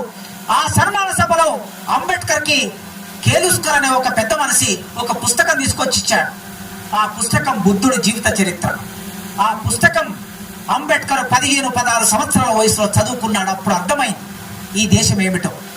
బుద్ధుని చదువుకున్నప్పుడు అర్థమైంది. ఆ తర్వాత బాంబే వెళ్ళాడు, అక్కడ చదువుకున్నాడు. ఆ తర్వాత అమెరికా వెళ్ళాడు. అమెరికా వెళ్ళిన తర్వాత అంబేద్కర్ జీవితం అంతా మారిపోయింది. ఇక్కడికి అక్కడికి తేడా గమనించాడు ఆయన. ఈ దేశంలో ఆయన ఎవరు ముట్టుకోలేదు, షేక్ హ్యాండ్ ఇవ్వలేదు, దగ్గరికి రానివ్వలేదు, కలిసి భోజనం చేయలేదు. కానీ అమెరికాకు వెళ్ళిన తర్వాత అందరూ కలిసి భోజనం చేస్తున్నారు, ఒకే బెంచ్ మీద కూర్చొని తింటూ ఉన్నారు. ఆయన మంచి కోట్ వేసుకున్నాడు, సూటు బూట్ వేసుకొని ఉన్నాడు, షేక్ హ్యాండ్ ఇస్తూ ఉన్నారు, కలిసి ఆడుకుంటున్నారు. ఒక అందమైన జీవితాన్ని అంబేద్కర్ ఆ దేశంలో అనుభవించాడు, ఒక గొప్ప జీవితాన్ని అనుభవించాడు. భారతదేశానికి అమెరికాకి ఉన్న తేడాని కూడా చూశాడు. చూసిన తర్వాత అక్కడ తన ఆలోచనలు మారటం మొదలయ్యాయి. ఈ దేశం గురించి ఆలోచించాడు. అంబేద్కర్ ఆలోచన అంటే ఏమిటి, ఎక్కడ మొదలైంది? అమెరికా వెళ్ళిన తర్వాత జాన్ డ్యూవేల్ ఒక ప్రొఫెసర్ అంబేద్కర్ జీవితాన్ని మార్చాడు. అంబేద్కర్ దగ్గరకు తీసుకొని తన పక్కన కూర్చోబెట్టుకొని, ఎట్లయితే చిన్నప్పుడు ఆనాడు మ్యాథమెటిక్స్ చెప్పేటటువంటి ఒక టీచర్ అంబేద్కర్ ని తినడానికి తిండి లేకపోతే, మధ్యాహ్నం ఏం తెచ్చుకోకపోతే, ఈయన తెచ్చుకున్నటువంటి భోజనంలో కొద్ది భోజనం అంబేద్కర్ కు పెట్టి చదువు చెప్పాడు. అందుకే ఆయన పేరును తర్వాతి కాలంలో అంబేద్కర్ తన పేరులో భాగం చేసుకున్నాడు. ఆ చదువు చెప్పిన వాడు, ఆ భోజనం పెట్టిన వాడు బ్రాహ్మణుడే. బ్రాహ్మణులు గొప్ప వాళ్ళు అయితే, వాళ్ళు సమాజానికి సేవ చేస్తే, వాళ్ళు మంచి వాళ్ళు అయితే గుండెల్లో పెట్టుకున్నాం, తల మీద పెట్టుకున్నాం. ఆ సంస్కారం కూడా ఈ దేశంలో దళితులకు ఉన్నది. ఆ సంస్కారం కూడా ఈ దేశంలో ఎస్సీలకి బీసీలకు ఉన్నది. అట్లా అంబేద్కర్ ను ప్రోత్సహించిన టీచర్ మొట్టమొదటి స్కూల్లో ఉన్నాడు. ఆ తర్వాత అక్కడ జాన్ డ్యూవేల్ ఒక ఇంగ్లీష్ ఆయన ప్రోత్సహించాడు. ఆయన చెప్పాడు దగ్గర తీసుకొని, మిస్టర్ అంబేద్కర్, నీవు ఏ దేశం నుంచి వచ్చావు? భారతదేశం నుంచి వచ్చావు. నీవు అక్కడ ఏ కులం నుంచి వచ్చావు? శూద్ర కులంలో పంచమ కులం నుంచి వచ్చావు, శూద్రుల్లో పంచమ నుంచి వచ్చావు. కనుక నువ్వు చేయవలసింది ఏమిటంటే, నువ్వు ఒక పేపర్ రాయాలి. ఆ పేపర్ కులానికి సంబంధించింది అయి ఉండాలని చెబితే, అప్పుడు అంబేద్కర్ ఈ దేశంలో కులాలకు సంబంధించిన ఆలోచన చేయడం మొదలు పెట్టాడు. మొట్టమొదటి ఆలోచన 1916-17లో అంబేద్కర్ ప్రారంభం చేశాడు. ఆ ఆలోచన దేని గురించి అంటే కులం గురించి. ఇవాళ అంబేద్కర్ ఆలోచన అంటే ఏం మాట్లాడుకుంటాం మనం? ఇంతకుముందు బహదూర్ శ్రీనివాస్ గారు చెప్పారు కదా, ఏం మాట్లాడుకుంటాం? ఈ దేశంలో కులం ఉందిరా నాయన, మనుషులందరూ ఒకటి కాదు, మనుషులందరూ సమానం కాదు, మనుషులందరి శరీరంలో రక్తం ఒకేలాగా ఉంటుంది. బ్రాహ్మణుల శరీరంలో రక్తం తెల్లగా ఉండదు, మాదిగల శరీరంలో రక్తం నల్లగా ఉండదు. వాడిని కోసినా మనల్ని కోసినా ఎవరిని కోసినా రక్తం ఎర్రగానే ఉంటుంది. రెండు కళ్ళు ఉన్నాయి, వాళ్ళకున్నాయి మనకున్నాయి, చేతులు వాళ్ళకున్నాయి మనకున్నాయి, కాళ్ళు వాళ్ళకున్నాయి మనకున్నాయి. కానీ మనుషులు ఎందుకు ఇట్లా వేరు చేస్తున్నారు? ఎందుకు వేరు చేస్తున్నారంటే, ఈ దేశంలో కొందరు దోపిడీ చేసి బతకాలనుకుంటున్నారు, కొందరు ఏ పని చేయకుండా బతకాలనుకుంటున్నారు. ఈ దోపిడీ చేసి బతకాలనుకుంటున్నటువంటి వాళ్ళు, దోపిడీకి గురయ్యే ప్రజలు ఎవరైతే ఉన్నారో వాళ్ళని దూరం పెడితేనే వాళ్ళు దోపిడీ చేయగలరు. గనక అట్లా దోపిడీ చేయడానికి కావలసిన ఆలోచనని వాళ్ళు వేల సంవత్సరాలుగా మన జీవితంలోకి నింపేశారు. అందుకే అంబేద్కర్ అక్కడి నుంచి మొదలు పెట్టాడు. ఎవరు చెప్పాడు ఇది? ఎక్కడుంది ఇది? వేదాల్లో ఉంది అంటున్నారు. వేదం ఎవరు రాశాడు? అంబేద్కర్ ఒక క్వశ్చన్ వేశాడు, వేదాలు ఎవరు రాశారు? ఎవడైనా ఈ ప్రపంచంలో ఇప్పటి వరకు భారతదేశంలో ప్రపంచంలో వేదం ఎవరు రాశారంటే ఒక్కడి పేరైనా చెప్తారా? మహాభారతం ఎవరు రాశారంటే వ్యాసుడు రాశారంటారు. రామాయణం ఎవరు రాశారంటే వాల్మీకి రాశారంటారు. ఒక్కొక్క పుస్తకానికి ఒక్కొక్క పేరు. మన చరిత్ర ఎవరు రాశారంటే అలసాని పెద్దన రాశారంటారు. రాజ్యాంగం ఎవరు రాశారంటే అంబేద్కర్ రాశారంటారు. పుస్తకాలకి పేర్లు ఉన్నాయి కదా, మనుషుల పేర్లు ఉన్నాయి కదా. పుస్తకాలకి పేర్లు ఉన్నట్లే మనుషులకు పేర్లు ఉన్నాయి, ఆ పుస్తకాలు రాసిన వాళ్ళ పేర్లు ఉన్నాయి. మరి వేదం ఎవరు రాశాడు? లేదు, ఎవడు రాశాడని చెప్పలే. వాళ్ళు ఏమన్నారంటే వేదం అపౌరుషేయం అన్నారు. అపౌరుషేయం అంటే పౌరుడు చెప్పండి, అంటే మనిషి చెప్పండి. మరి మనిషి చెప్పకపోతే ఎవడు చెప్పాడు? దేవుడు చెప్పాడు. దేవుడు ఏమని చెప్పాడు? మాదిగోళ్ళు తక్కువ, మాల మాదిగలు తక్కువ, కుమ్మరి కమ్మరి యాదవ గౌండ్ల వీళ్ళందరూ తక్కువ. వీళ్ళను పరిపాలించేవాడు రాజు ఉంటాడు, వాడు ఎక్కువ. వాడి పైన బ్రాహ్మణుడు ఉంటాడు, వాడి ఇంత ఎక్కువ. ఈ విషయం చెప్పాడు. ఎవరు చెప్పాడు? దేవుడు చెప్పాడట. అందుకే మా గుర్రం జాషువా ప్రశ్న వేశాడు. మన గుర్రం జాషువా, ముసలివాడైన బ్రహ్మకు పుట్టినారట, ముసలివాడైన బ్రహ్మకు పుట్టినారట, నలుగురు కుమారులని విన్నాము. కానీ ఇక్కడ లాజిక్ ఉంది. పిల్లలు ఎప్పుడు పుడతారు? 30 ఏళ్లలో, 40 ఏళ్లలో, 45 ఏళ్లలో, మా అంటే 50 ఏళ్ళ వరకు పుడతారు. 70 ఏళ్ళకి 80 ఏళ్ళలో అయితే పిల్లలు పుట్టారు కదా. అందుకే ముసలోడైన బ్రహ్మకు నలుగురు కుమారులు పుట్టినారని విన్నాము. కానీ పసరము కన్నా హీనుడు, ఇంతకుముందు పరిమళ చెప్పాడు కదా, ఈ పసరమ కన్నా హీనుడు పంచముడు అంటే మనం ఎవరమ్మా సవిత్రి అని అడిగాడు. అంబేద్కర్ ఇక్కడ మొదలయ్యాడు. అంటే అంబేద్కర్ మొదలైన తర్వాతనే గుర్రం జాషువా పద్యం రాశాడు అనుకోండి. ఈ వేదం ఎవరు రాశాడు? దేవుడు రాయలే, దేవుడు చెప్పలే. ఈ వేదం రాసిన వాళ్ళు బ్రాహ్మణులే. వాళ్ళే వేదం రాసి వాళ్ళే కులాన్ని గురించి చెప్పి ఈ కులాన్ని మన నెత్తి మీద రుద్ది మీరు తక్కువ మీరు తక్కువ మీరు తక్కువ అని 10 సార్లు అంటే మనం తక్కువ అయిపోయాం. ఊరికి దూరంగా నెట్టేశారు. నెట్టేసి అంబేద్కర్ ఏం చెప్పాడంటే ఈ ఊరికి దూరంగా ఎందుకు నెట్టేశారంటే మీ మలమూత్రాలు ఎత్తేసేటటువంటి వాళ్ళు, మీ ఇళ్లలో పశువులు చచ్చిపోతే తీసుకెళ్లేవాళ్ళు, మీ ఇంట్లో మనుషులు చచ్చిపోతే బొందలు దోవేవాళ్ళు. కొందరు మీకు అవసరం వచ్చారు గనక అవసరం వచ్చిన వాళ్ళని ఊరికి దూరంగా పంపించారు గనక ఆ పంపించిన వారు వాళ్ళను ముట్టుకోకుండా వాళ్ళ గాలి మీకు తగలకుండా దూరం ఉంచారు. కొండయ్య గారు అంటున్నారు, మేము నడుచుకుంటూ వస్తూ ఉంటే ఏ ఊరు చూసినా మాలమాదిగొల్ల ఎండ్లు ఆగ్నేయంలో ఉంటాయి అంటున్నాడు ఆయన. ఆగ్నేయం అంటే అగ్ని ఉండే ప్రాంతం. మనం పొయ్యిలు పెట్టుకుంటాం కదా, అది. ఈ ఆగ్నేయంలో ఎందుకు ఉంటాయి అంటే మన జీవితంలో అగ్ని ఉందా? మనం ఎప్పుడు మండుతూ ఉంటామా? లేదా వాళ్ళ జీవితాల్లో మంట పెడతామా? ఏమిటిది? ఎందుకు పలానా వైపే మన ఊళ్ళుంటాయి ఇండ్లుంటాయి అని అన్నప్పుడు జీవితంలో కొందరిని ఒకవైపు నెట్టేయటం అంటే అంటరాని వాళ్ళగా మనల్ని నెట్టివేసే ఒక పని వాళ్ళు చేశారని మొట్టమొదటి తన ఆలోచన ద్వారా అంబేద్కర్ ఆ వ్యాసం రాసి అమెరికాలో వాళ్ళకి ఇచ్చాడు. ఇచ్చిన తర్వాత అంబేద్కర్ ఇండియాకి వచ్చాడు. చాలా పనులు చేశాడు ఇండియాకి వచ్చి. ఇవాళ మనం ఏవైతే మనం పొందుతున్నామో హక్కులు, ఈ హక్కులన్నీ పొందడానికి కారణమైన అంబేద్కర్ తన జీవితంలో మామూలుగా అన్ని స్థానాల్లోకి వెళ్ళలేదు. చాలా మంది అంటున్నారు, ఇప్పుడు కొన్ని ప్రశ్నలు ముందుకు తీసుకొచ్చారు, అంబేద్కర్ రాజ్యాంగం రాయలేదంటున్నారు. అంబేద్కర్ రాజ్యాంగం రాయకపోతే మరి రాసినోడు ఇంకెవడో ఉండాలి కదా. మరి ఇన్నాళ్ళు అంబేద్కర్ రాజ్యాంగం రాశాడు, డాక్టరింగ్ కమిటీకి చైర్మన్ అంబేద్కర్ అని ఎందుకు పుస్తకాలు రికార్డ్ అయి ఉన్నది? ఎందుకు అన్ని చోట్ల రాసి ఉన్నారు? ఇవాళ కొత్తగా ఎందుకే వాదన తీసుకొస్తున్నారు? అసలు అంబేద్కర్ రాజ్యాంగ పరిషత్తులోకి రావడానికి ఎంత ప్రయత్నం చేశాడు? అసలు రానిచ్చారా అంబేద్కర్ను? అంబేద్కర్ చదువుకున్న తర్వాత తనకు తెలివి వచ్చిన తర్వాత ఆయన ఒక నిర్ణయించుకున్నాడు, మాలాగా ఆయన ఉద్యోగం చేయాలనుకోలేదు. ఒకవేళ ఆయన ఉద్యోగమే చేయాలనుకుంటే ఆనాడు ప్రపంచంలో అతిపెద్ద మేధావుల్లో అంబేద్కర్ ఒకరు. ఇంగ్లాండ్లోనైనా అమెరికాలోనైనా ఎక్కడైనా సరే అంబేద్కర్ కి ఇట్లా పిలిచి ఎర్ర తివాచు పరిచి గొప్ప ఉద్యోగం ఇచ్చే అవకాశం ఉన్నది, కానీ అంబేద్కర్ వెళ్ళలేదు.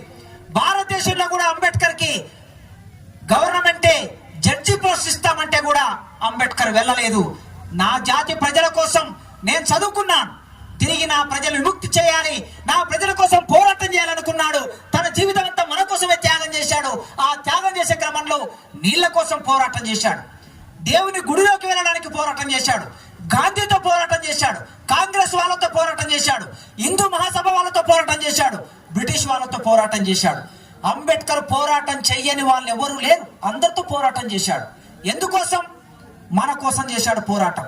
ఆ పోరాటంలో ఇంగ్లాండ్ వెళ్ళి, బహదూర్ గారు చెప్పారు కదా, ఇంగ్లాండ్ వెళ్ళి రౌండ్ టేబుల్ సమావేశాలకు వెళ్ళినప్పుడు ప్రపంచం అంతా భారతదేశం వైపు చూస్తున్నది, ప్రపంచం అంతా అంబేద్కర్ వైపు చూస్తున్నది, అంబేద్కర్ ఏం మాట్లాడతాడని చూస్తూ ఉన్నది.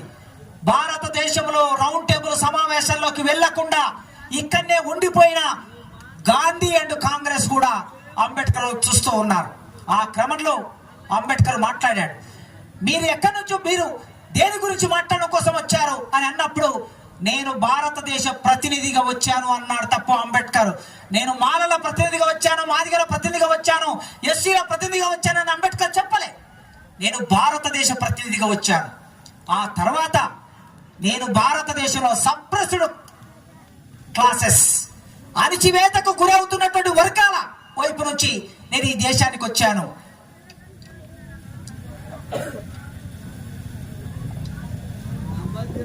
ఈ అణిచివేతకు గురవుతున్న వాళ్ళు, అందులో మహిళలు ఉన్నారు, ఆడవాళ్ళు ఉన్నారు, బీసీలు ఉన్నారు, ఎస్సీలు ఉన్నారు, ఎస్టీలు ఉన్నారు, అణిచివేత గురయ్యే మత మైనార్టీలు ఉన్నారు. అందరి తరపు నేను వచ్చి మాట్లాడుతున్నాను, దేశ ప్రతినిధిగా మాట్లాడుతున్నానంటే ప్రపంచ మీడియా మొత్తం అంబేద్కర్ గురించి రాసింది. అప్పుడు ఇండియాలో సబర్మతి ఆశ్రమంలో పడుకొని ఉన్నటువంటి మిస్టర్ గాంధీ గారు సబర్మతి ఆశ్రమంలో ఉన్నారు. ఆనాడు కాంగ్రెస్ మొత్తం రౌండ్ టేబుల్ సమావేశాన్ని బహిష్కరించింది. మేము ఎవరం రాము అని చెప్పేది. కానీ అంబేద్కర్కి వెళ్ళాడు.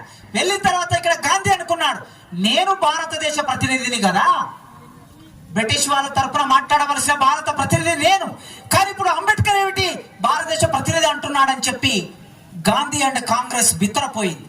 పేపర్లన్నీ తాటికాయంత అక్షరాలతో అంబేద్కర్ గురించి రాశాయి, ప్రపంచం రాసింది. అప్పుడు ఈ దేశంలో కులానికి సంబంధించిన సమస్య అంతా ప్రపంచ యవనిక మీద మీడియా దగ్గరికి తీసుకెళ్లాడు అంబేద్కర్. ఇంగ్లాండ్ నిలబడి సింహం లాగా గర్జించాడు. భయపడలే బ్రిటిష్ ప్రభుత్వానికి. బ్రిటిష్ ప్రభుత్వంతో ఏం మాట్లాడాడు?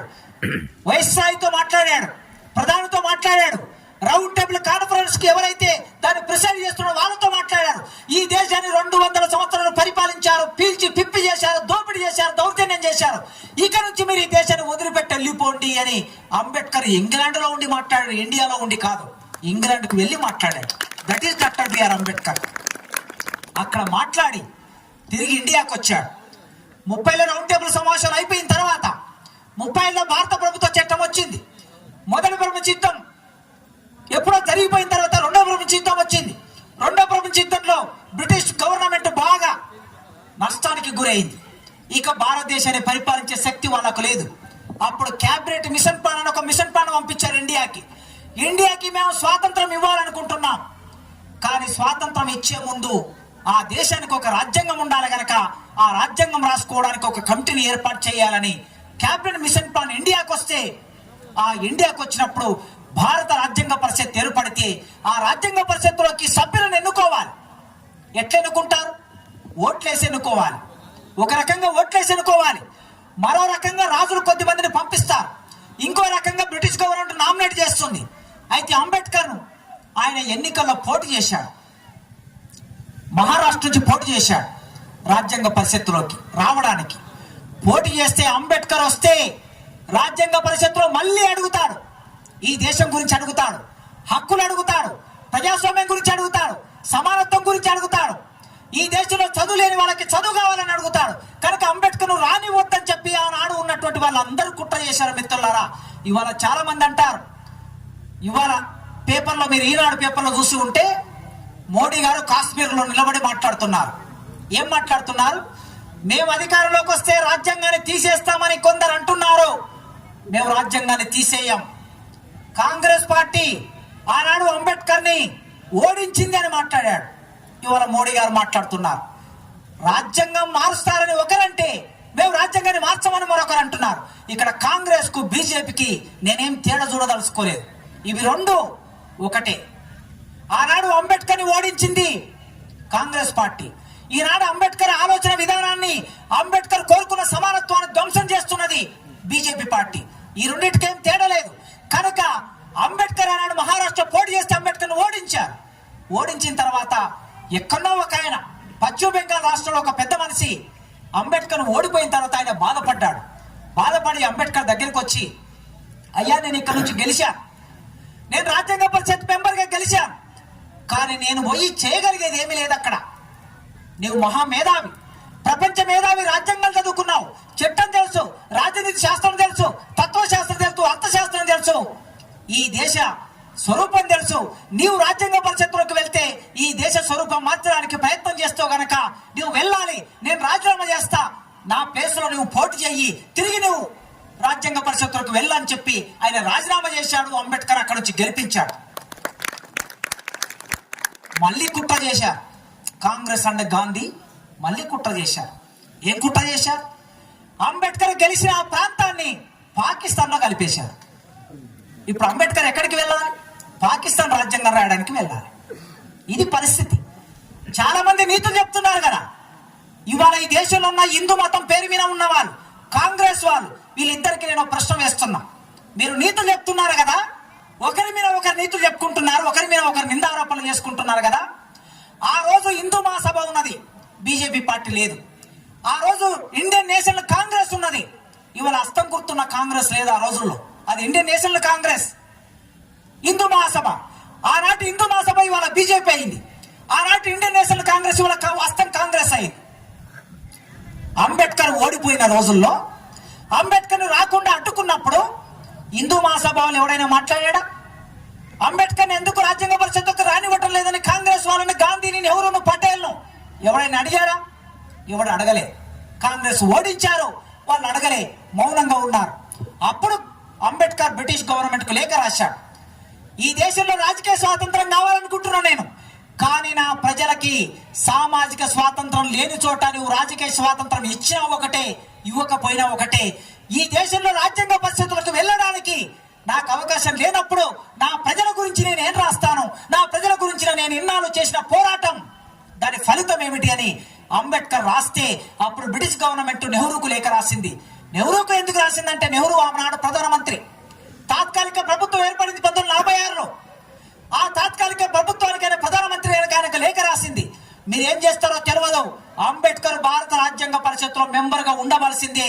ఆయన మెంబర్ గా లేకుండా ఆ దేశంలో రాజ్యాంగ పరిషత్తు ఏర్పడడానికి వీలు లేదని బ్రిటిష్ గవర్నమెంట్ హుకుం జారీ చేస్తే అప్పుడు మళ్ళీ మహారాష్ట్ర నుంచి కాంగ్రెస్ పార్టీ అంబేద్కర్ ని గెలిపించి పరిషత్తులోకి తీసుకొచ్చిన తర్వాత ఏం చేశారో తెలుసా? రాజ్యాంగ పరిషత్తుకు డ్రాఫ్టింగ్ కమిటీ ఏర్పడితే డ్రాఫ్టింగ్ కమిటీకి అంబేద్కర్ చైర్మన్ చేశారు. అప్పుడు అంబేద్కర్ ప్రెస్ లో మాట్లాడాడు, నేను రాజ్యాంగ పరిషత్తులోకి వస్తానో రానో అని నేను అనుకుంటే, ఇప్పుడు రాజ్యాంగ పరిషత్తులోకి వచ్చిన తర్వాత అసలుకి రాజ్యాంగాన్ని రాసే బాధ్యత నా చేతిలో పెట్టారు. ఇదేమిటి ఆశ్చర్యం? ఏం చేయదలుచుకున్నారు అంటే, అంబేద్కర్ భుజాల మీద తుపాకీ పెట్టి మనల్ని కాల్చేయాలనుకున్నారు వారు. అంబేద్కర్ తెలిసే విషయం అయినా సరే ఈ దేశానికి రాజ్యాంగం రాయవలసిన ఒక బాధ్యత వచ్చినప్పుడు దాని భుజాల మీద ఎత్తుకున్నాడు. తన జీవితాన్ని త్యాగం చేశాడు, తన ఆరోగ్యాన్ని త్యాగం చేశాడు, తన డబ్బును త్యాగం చేశాడు. కుటుంబం అప్పటికే చాలా నష్టపోయి ఉన్నది.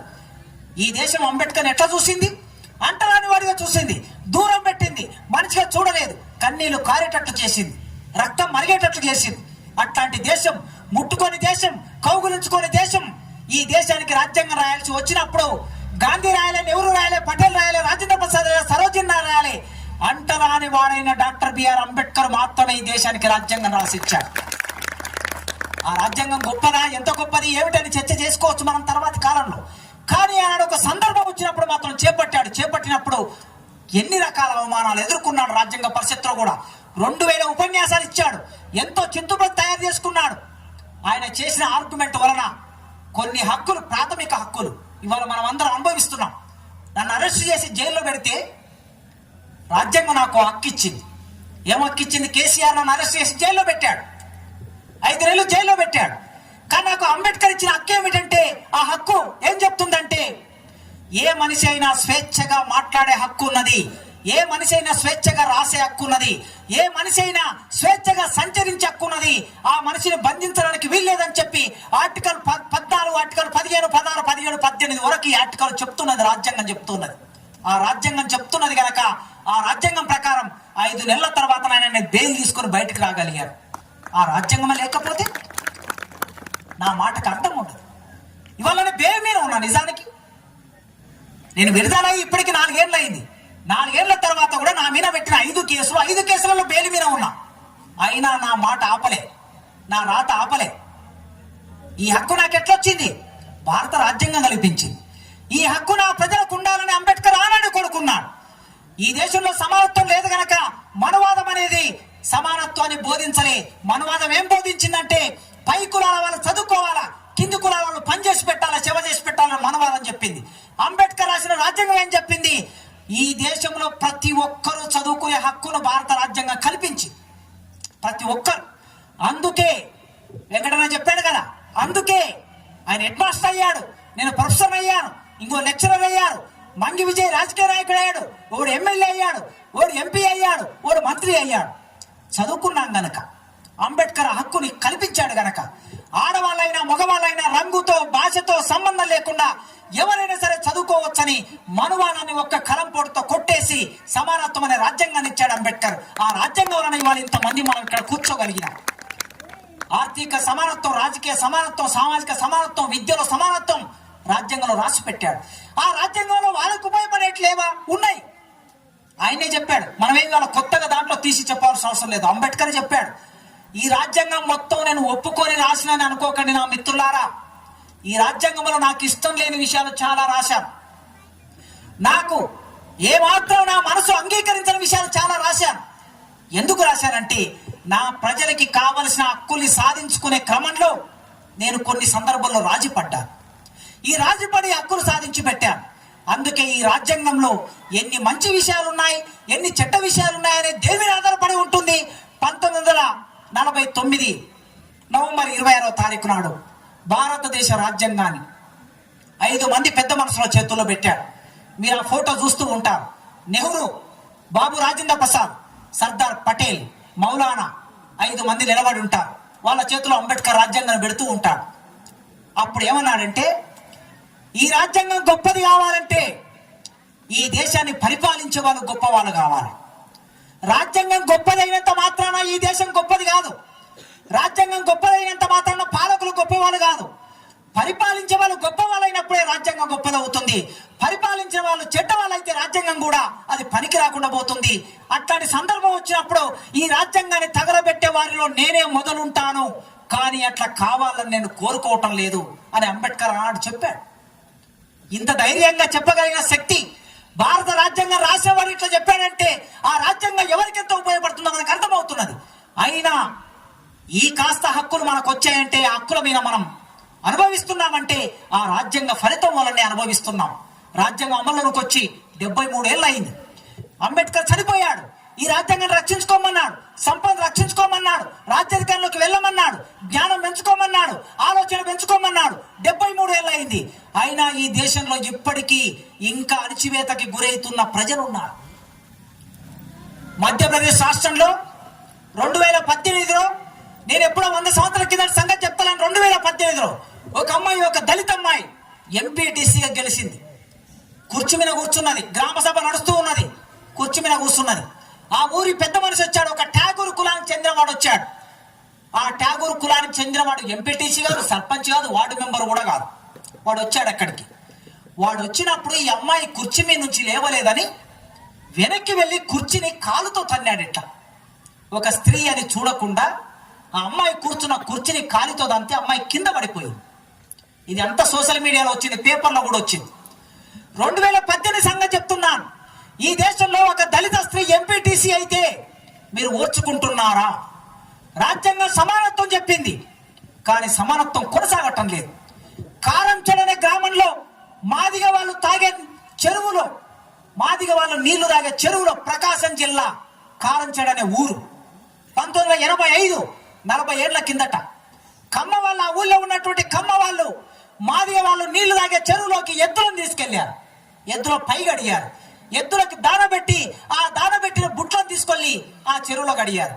కడిగితే ఒక అమ్మాయి అడిగింది, ఒక క్రిస్టియన్ అమ్మాయి అడిగింది, మాది అమ్మాయి, ఏమయ్యా ఇవి మేము తాగే నీళ్లు కదా, మీకు ఒక చెరువు ఉంది కమ్మ వాళ్ళకి, మీ చెరువులో ఇట్లా చేస్తారా?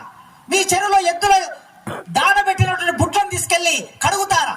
కలుషితం చేస్తారా? మీ చెరువులో చేసుకోవచ్చు కదా, మా చెరువులు ఎందుకు చేస్తున్నారని అడిగినందుకు ఆ అమ్మాయిని చెర్నాకోలతో కొట్టాడు. వాడు చెర్నాకోలతో కొడితే అమ్మాయి చేతిలో ఉన్నటువంటి బిందె తీసుకొని వాడు ముఖం మీనేసింది. బిందె తీసుకొని ముఖం మీనేస్తే వాడు ఊళ్ళోకి వెళ్ళి మొత్తం కమ్మ వాళ్ళందరి సమావేశపరిచి, చూశారు ఒక మాదిగది నన్ను కొట్టింది, ఇవాళ నన్ను కొట్టింది, రేపు నిన్ను కొడుతుంది, కనుక వాళ్ళకి బుద్ధి చెప్పాలని చెప్పి వాళ్ళందరూ పదురుకొని ఒక రాత్రిపూట 4 గంటల సమయంలో, కోడిగూసే సమయంలో కమ్మ వాళ్ళందరూ చుట్టుపక్కల గ్రామాల నుంచి అందరిని పిలిపించుకొని కత్తులతో, గొడ్డలతో, బరిసెలతో మాదిగ పల్లె మీద దాడి చేశారు. బయట నుంచి గొల్లెం పెట్టి తలుపులు పెట్టేసి ఆ ఇళ్ల మీద అంటి పెట్టేసి పరిగెత్తుతున్నటువంటి వాళ్ళని పట్టుకొని గొడ్డలతో నరికి చంపేశారు. 7 మందిని చంపేశారు. ఆనాడి రాష్ట్ర ముఖ్యమంత్రి ఎన్టీ రామారావు. ఎన్టీ రామారావు కమ్మ కులానికి చెందినవాడు. చంపిన వాళ్ళు కమ్మ వాళ్ళు, చచ్చిపోయిన వాళ్ళు మాదిగ వాళ్ళు. 1985 సంగతి చెప్తున్న. భారత రాజ్యాంగం అమలులోకి వచ్చింది 50లో అమలులోకి వస్తే 85లో నీళ్లు అడిగినందుకు చంపేశారు. ఏమడిగారు? నీ భూమి అడిగారా? నీ డబ్బు అడిగారా? కారంచెడు గ్రామం అంటే తెలుసా మీకు? దగ్గుబాటి రామనాయుడు ఊరు అది. సినిమా ఇండస్ట్రీని మొత్తం ఏలినటువంటి దగ్గుబాటి రామనాయుడు ఊరు అది. వెంకటేష్ హీరో వాళ్ళ ఊరు అది. అట్లాంటి ఊరిలో దాడి జరిగింది. దాడి జరిగి అంతమంది చంపేశారు. కాళ్ళు చేతులు కోల్పోయిన వాళ్ళు ఉన్నారు. 7 మంది చనిపోయారు. చనిపోతే దాని మీద కేసు పెడితే కేసు ఏం తేల్చారు? చట్టం ఏం తేల్చింది? ఈ దేశంలో చట్టం ఎవరికి చుట్టమైంది? మనకి చుట్టమైందా? మన గురించి ఆలోచిస్తున్న చట్టం? కోట్లలో మన వాళ్ళు ఎవరైనా ఉన్నారా? ఇట్లా ఆలోచించుకోపోతే రాజ్యాంగం అమలులోకి వచ్చినప్పుడు ఏం చెప్పాయంటే బావులలో అందరు సమానంగా నీళ్లు తాగొచ్చు, ఎవరి బావులు ఎవరు కలుషితం చేయకూడదు అనేది చట్టం చెప్తున్నది, రాజ్యాంగం చెప్తున్నది. కానీ మన చెరువులో కలుషితం చేస్తే అడిగినందుకు చంపేశారు. ఈ దేశంలో పరిస్థితి. ఆ పక్కన గుంటూరు ఉంటుంది. గుంటూరులో చుండూరు అనే గ్రామం ఉంటుంది. ఆ చుండూరు అనే గ్రామంలో ఆదిగపల్లె మాలపల్లె ఉంటుంది. మాలపల్లెలో చదువుకున్న పిల్లలు ఉంటారు. ఆ ఊర్లో ఒక సినిమా టాకీస్ ఉంటుంది. ఆ సినిమా టాకీస్ లో సినిమా చూడాలనుకుంటే మాదిగోళ్ళైనా మాలోళ్ళైనా ఎవరైనా నేల మీద కూర్చొని చూడాలి, నేల టికెట్ కాదు వీళ్ళు.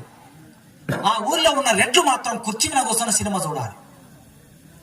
ఈ చదువుకున్న పిల్లలు, యూనివర్సిటీలో చదువుకున్న పిల్లలు, డబ్బు ఉంది మా దగ్గర, నేను కుర్చీ టికెట్ తీసుకుంటా, కుర్చీ మీద కూర్చుంటా, ఎందుకు నేను కింద కూర్చోవాలనుకున్నారు. ఒక రోజు వెళ్ళి కుర్చీ టికెట్ తీసుకున్నారు, వచ్చి కుర్చీల మీద కూర్చున్నారు. కుర్చీల మీద కూర్చుంటే వెనుక ముందున్న రెడ్లు పిల్లలు చూశారు. ఎవడరా వీడు? మాలోడు. మాలోడు కుర్చీ మీద కూర్చుంటాడా? మన కళ్ళ ముందు కుర్చీ మీద కూర్చుంటాడా అని చెప్పి ఇంటర్వ్యూల సమయంలో గొడవ పెట్టుకున్నారు. ఏం గొడవ అది? వాళ్ళ అమ్మాయిలు నడుచుకుంటా పోతే ఈ అబ్బాయిల కాళ్ళు తగినాయట. కాళ్ళు తగినవని చెప్పి మా అమ్మాయికి కాళ్ళు తగిలించాడు వీడని చెప్పి ఇంటర్వెల్ బయటకు వచ్చినప్పుడు గొడవ పెట్టుకొని కొన్ని రోజుల తర్వాత మాలెపల్లె మీద దాడి చేసి 8 మందిని చంపేసి గోనె సంచుల్లో శవాలు పెట్టి తీసుకెళ్లి తుంగభద్ర కాలువలో పడేశారు 8 మందిని. ఏమడిగారు వాళ్ళు? కుర్చీ మీద కూర్చుంటే ఓర్చుకోలేదు మీరు. అక్కడ నీళ్ళు అడిగితే ఓర్చుకోలేదు, ఇక్కడ కుర్చీ మీద కూర్చుంటే ఓర్చుకోలేదు. రాజ్యాంగం ఏం చెప్తున్నది? మనుషులు సమానం అంటున్నది కదా. మరి సమానం రాజ్యాంగం చెప్తుంటే ఈ దేశంలో చట్టం ఏం చేస్తున్నది? పోలీస్ వ్యవస్థ ఏం చేస్తున్నది? రాజకీయ వ్యవస్థ ఏం చేస్తున్నది? కమ్మ కులానికి చెందిన ఎన్టీ రామారావు ముఖ్యమంత్రిగా ఉంటే కమ్మ వాళ్ళు మాదిగలు చంపారు.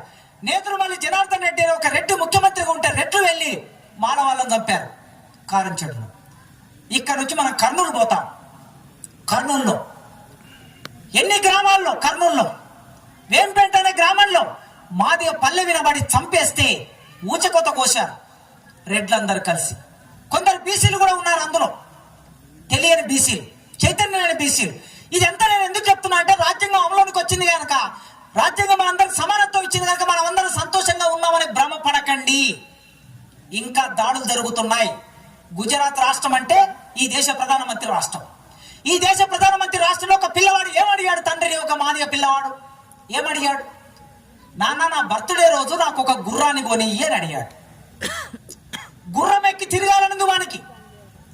ఆ ఊళ్ళో పెద్ద కులాల వాళ్ళు మాత్రమే గుర్రం ఎక్కుతారు, కింది కులాల వాళ్ళు ఎవరు గుర్రం ఎక్కరు. ఆ పిల్లవాడికి వాళ్ళ తండ్రి గుర్రాన్ని కొనిస్తే వీడు గుర్రం మీద ఎక్కి ఊళ్ళకు పోతే ఊళ్ళో చూసినటువంటి పెద్ద కులాల వాళ్ళు వాని గుర్రం మీద నుంచి దింపి చెట్టు కట్టేసి కొట్టారు. మా కళ్ళ ముందు గుర్రం ఎక్కి తిరుగుతామని కొట్టారు. ఇది 2019లో జరిగింది.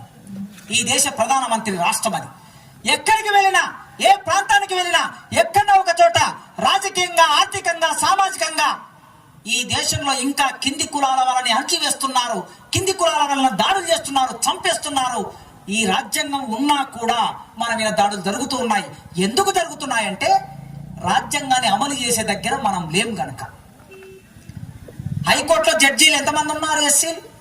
తెలంగాణ హైకోర్టులో. సుప్రీంకోర్టులో జడ్జీలు ఎంతమంది ఉన్నారు ఎస్సీలు? మొత్తం సుప్రీంకోర్టులో ఎన్ని కోట్లు ఉంటాయి? హైకోర్టులో 52 కోట్లు ఉన్నాయి. తెలంగాణ హైకోర్టులో ఎంతమంది ఎస్సీలు ఉన్నారు? ఇట్లా లెక్కలు తీస్తే ఒక్కరు ఇద్దరు మిగతా వాళ్ళందరూ వాళ్ళే ఉంటారు.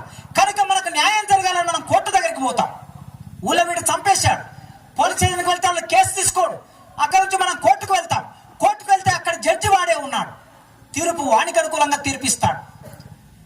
ఇక్కడ విద్యాలయంలో వాళ్ళే ప్రొఫెసర్లు, వాళ్ళే టీచర్, కోర్టులో వాళ్ళే, ఎంఆర్ఓ ఆఫీసులో వాళ్ళే, రాజకీయ వ్యవస్థలో వాళ్ళే ముఖ్యమంత్రులు, వాళ్ళే ప్రధానమంత్రులు, వాళ్ళే మంత్రులు. ఈ రాష్ట్రానికి ముఖ్యమంత్రులు ఎవరైనా అయ్యారా? రాజకీయ సమానత్వాన్ని రాజ్యాంగం చెప్తున్నది. రాజకీయ సమానత్వంలో ఎవరైనా ముఖ్యమంత్రి కావచ్చు కదా. ఒక మాల, మాదిగ, కుమ్మరి, కమ్మరి, యాదవ, గౌండ్ల, ముదిరాజు ఎవరైనా ముఖ్యమంత్రి కావచ్చు కదా. ఆంధ్రప్రదేశ్ అనే రాష్ట్రం 1956లో ఏర్పడింది. అంతకన్నా ముందు హైదరాబాద్ రాష్ట్రం ఉన్నది. బూరుగుల రామకృష్ణరావు ముఖ్యమంత్రి, బ్రాహ్మణుడు. కాసు బ్రహ్మానందరెడ్డి ముఖ్యమంత్రి, రెడ్డి. ఆ తర్వాత చెన్నారెడ్డి, రెడ్డి. ఆ తర్వాత ఇట్లా మొదలు పెడితే ఎన్టీ రామారావు కమ్మ, చంద్రబాబు నాయుడు కమ్మ, కోట్ల విజయభాస్కర్ రెడ్డి రెడ్డి, పివి నరసింహారావు బ్రాహ్మణ్, జలగం వెంకటరావు వెలమ. ఆ తర్వాత కిరణ్ కుమార్ రెడ్డి రెడ్డి, రోషయ్య వీరయ్య కోమట తెలంగాణ రాష్ట్రం ఏర్పడింది చంద్రశేఖరరావు వెలమ, అటు ఆంధ్రప్రదేశ్ ఏర్పడింది జగన్మోహన్ రెడ్డి రెడ్డి. 2-3 కులాలేనా ఇక్కడ ఉన్నది ఈ రాష్ట్రంలో? ఈ 2-3 కులాలే రాష్ట్రాన్ని పరిపాలిస్తాయా? మిగతా కులాలు పరిపాలించవా? 53% ఉన్న బీసీలు ఎక్కడ పోయారు? 12% ఉన్న ఎస్టీలు ఎక్కడ పోయారు? 22% ఉన్న ఎస్సీలు ఎక్కడ పోయారు? 7% ఉన్నాడు, 5% ఉన్నాడు, 3% ఉన్నాడు, 5 ఉన్నాడు కూడా ఈ రాష్ట్రాన్ని 4 సార్లు 5 సార్లు పరిపాలిస్తే మరి ఇంత శాతం ఉన్న మనం ఎందుకు రాలేదు? అంటే రాజకీయ సమానత్వం చెప్పాడు కదా రాజ్యాంగంలో, రాజకీయ సమానత్వం అమలు చేసే దగ్గర మనం లేం. అందుకే మిత్రులారా, ఇవాళ ఇక్కడ మంగనూరులో గ్రామంలో ఈ సభ జరుగుతుందంటే, అంబేద్కర్ ఆలోచనలకు సంబంధించిన సభ జరుగుతుందంటే మన ఆలోచనలు పదునెక్కాలి, మన ఆలోచనలు పెరగాలి, మన చైతన్యం పెరగాలి. ఎట్లా పెరగాలి? ఈ దేశంలో ఉన్న సంపద పరిశ్రమలు, ఈ దేశంలో ఉన్న భూమి పరిశ్రమలు మన చేతుల్లోకి రావాలి. మన చేతిలోకి రావాలంటే రాజ్యాధికారంలోకి మనం వెళ్ళాలి. రాజ్యాధికారంలోకి మనం వెళ్ళాలంటే ఎట్లా వెళ్తాం? ఉట్టి రాజ్యాధికారం అంటే వెళ్తామా? ఈ దేశంలో ప్రజలు ఎదుర్కొంటున్న సమస్యలు ఏమి ఉన్నాయో ఆ సమస్యలు అన్నిటి మీద మనం పోరాటం చేయకపోతే నిజాయితీగా పోరాటం చేయాలి. నాకు చాలా సంతోషం అనిపించింది అన్న, రాష్ట్రపతి చేతుల మీదుగా ఉత్తమ ఉపాధ్యాయుడు అవార్డు సంపాదించుకున్నట్టు సంతోషం వేసింది. పైగా ఆయన ఉద్యమ నాయకుడు, ఒక 20 ఏళ్ళుగా 30 ఏళ్ళుగా ఉద్యమంలో పనిచేస్తున్నాడు. మన వాళ్ళు ఉద్యమాల పేర్లు చెప్పి స్కూల్కి వెళ్ళడం మానేస్తారు, ఉద్యమాల పేర్లు చెప్పి పాఠాలు చెప్పడం మానేస్తారు, పని చేయడం మానేస్తారు. ఇప్పటి నుంచి మనం, ఈ దేశం మనది, ఈ దేశం మనది, ఈ రాజ్యాంగం మనది, ఈ సంపద మనది. కనుక మనం ఎక్కడున్నా సరే చిత్తశుద్ధిగా మన పనిని మొదలు పెట్టాలి. నువ్వు టీచరా, నువ్వు లెక్చరరా, నువ్వు ప్రొఫెసరా, నువ్వు ఎంఆర్ఓనా, నువ్వు డ్రైవరా, లేదా నువ్వు ఆర్టీఓ, నువ్వు కలెక్టరా, రాజకీయ నాయకుడుగా, మనందరం మన పనులు మనం సరిగ్గా చేయకపోతే, మనం సోమరిపోతులైతే, మనం పని ఎగ్గొట్టే వాళ్ళమైతే ఎవరికి నష్టం జరుగుతుందంటే మన ప్రజలకే నష్టం జరుగుతుంది. నేను క్లాసులో పాఠం చెప్పకపోతే, ఇవాళ నా క్లాస్ రూమ్ లో 45 మంది ఉంటారు యూనివర్సిటీలో. 45 మంది ఫస్ట్ ఇయర్, 40 మంది సెకండ్ ఇయర్ ఉంటే, ఈ 2 సెక్షన్లు 90 మంది ఉంటే, ఈ 90 మందిలో అందరూ నా పిల్లలే. ఎస్సీలు, ఎస్టీలు, బీసీల పిల్లలే. ఇప్పుడు ఎవరు వాళ్ళు లేరు. ఆ సోకాళ్ళు పేర్లు ఎవరైతే నేను చెప్పాను ఆ పేర్లు ఉన్న వాళ్ళు యూనివర్సిటీలో లేరు, ఆ పేర్లు ఉన్న వాళ్ళు గవర్నమెంట్ స్కూల్లో లేరు. నేను ఒక రోజు పాఠం చెప్పకపోతే నష్టం ఎవరికి జరుగుతుంది? నా బిడ్డలకేం జరుగుతుంది? నేను ఇక్కడ వేదిక మీద వచ్చే నీతులు చెప్తా, అక్కడికి వెళ్ళి పాఠం చెప్పకుండా ఉంటే ఈ దేశానికి క్లాస్ రూమ్కు నష్టం, ఈ దేశానికి నష్టం. కనుక మన పనులు మనం చిత్తశుద్ధితో పనిచేసినప్పుడే ఈ దేశాన్ని మన చేతుల్లోకి తీసుకోగలుగుతాం.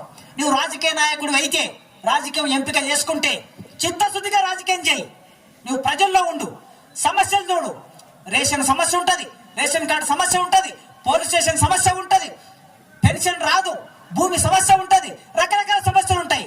ఆ సమస్యల దగ్గరికి వెళ్ళి నువ్వు ప్రజలతో ఉన్నప్పుడు నీకు ఓట్లు వేస్తారు తప్ప ఊరికే ఓట్లు మనమే, సీట్లు వాడే, ఓట్లు వేయండి అంటే ఎవడేస్తాడండి ఓట్లు? నువ్వు పండుకునేది హైదరాబాద్ లో, ఊరికి వచ్చి ఓట్లు వేయమంటే, నేను మా ఊరికి వెళ్ళి వార్డు మెంబర్గా నిలబడినా కూడా నాకు ఎవడు ఓట్లు వేయడు. ఎందుకు వేయడు? ఆ ఊరిలో నా వార్డులో ఉన్న వాళ్ళకి రేషన్ కార్డు కావాలంటే మా ఊరి రెడ్డి చెప్తేనే రేషన్ కార్డు వస్తుంది, మా ఊరి రెడ్డి చెప్తేనే పోలీస్ స్టేషన్లో పని అవుతుంది, మా ఊరి రెడ్డి చెప్తేనే బ్యాంకులో లోన్ వస్తుంది, మా ఊరి రెడ్డి చెప్తేనే పెన్షన్ వస్తుంది. మరి నేను చెప్తే ఎవడు పెన్షన్ ఇస్తాడు? ఇయ్యడు. మరి అట్లాంటప్పుడు నేను అడుగుతున్నా ప్రేమ చూపిస్తారు, ఇంటికి వస్తే భూమి పెడతారు, కానీ ఓటు అయ్యారు. ఎందుకు అయ్యారంటే రోజు వానికి పనిచేసి పెట్టేవాడు ఎవడైతే ఉన్నాడో వానికే ఓటిస్తారు. అందుకే మంగి విజయ్ బాగా తిరుగుతాడు జనాల్లో తిరగకపోతే మనకు ఎవరు ఓట్లు వేయరండి. ప్రజలు పట్టుకొని ఉండాలి మనం ఎప్పుడు. నువ్వు రాజకీయ నాయకుడు కావాలనుకుంటే నువ్వు నిజాయితీగా ప్రజలు పట్టుకొని ఉండి నువ్వు పోరాటం చేయి. నువ్వు టీచర్ అయితే నువ్వు టీచర్ పనే చేయి. క్లాస్ రూమే మనకి పెద్ద ప్రయోగశాల. నువ్వు ఎక్కడెక్కడికి వెళ్ళి పెద్ద పెద్ద విషయాలు చెప్పాల్సిన అవసరం లేదు. మన పిల్లలు ఇవాళ వస్తారు క్లాస్ రూమ్ లోకి, వైట్ పేపర్ లాగా వస్తారు. వైట్ పేపర్ లాగా వచ్చినోడి మెదడులోకి నువ్వు పూణే గురించి చెప్పు, అంబేద్కర్ గురించి చెప్పు, భగత్ సింగ్ గురించి చెప్పు, మార్క్స్ గురించి చెప్పు, ప్రపంచ మేధావుల గురించి చెప్పు, వాడే క్లాస్ రూమ్ లోంచి చైతన్యం కలిగినటువంటి దీపం లాగా, జ్యోతిలాగా బయటకు వస్తాడు. అది జరగాలి.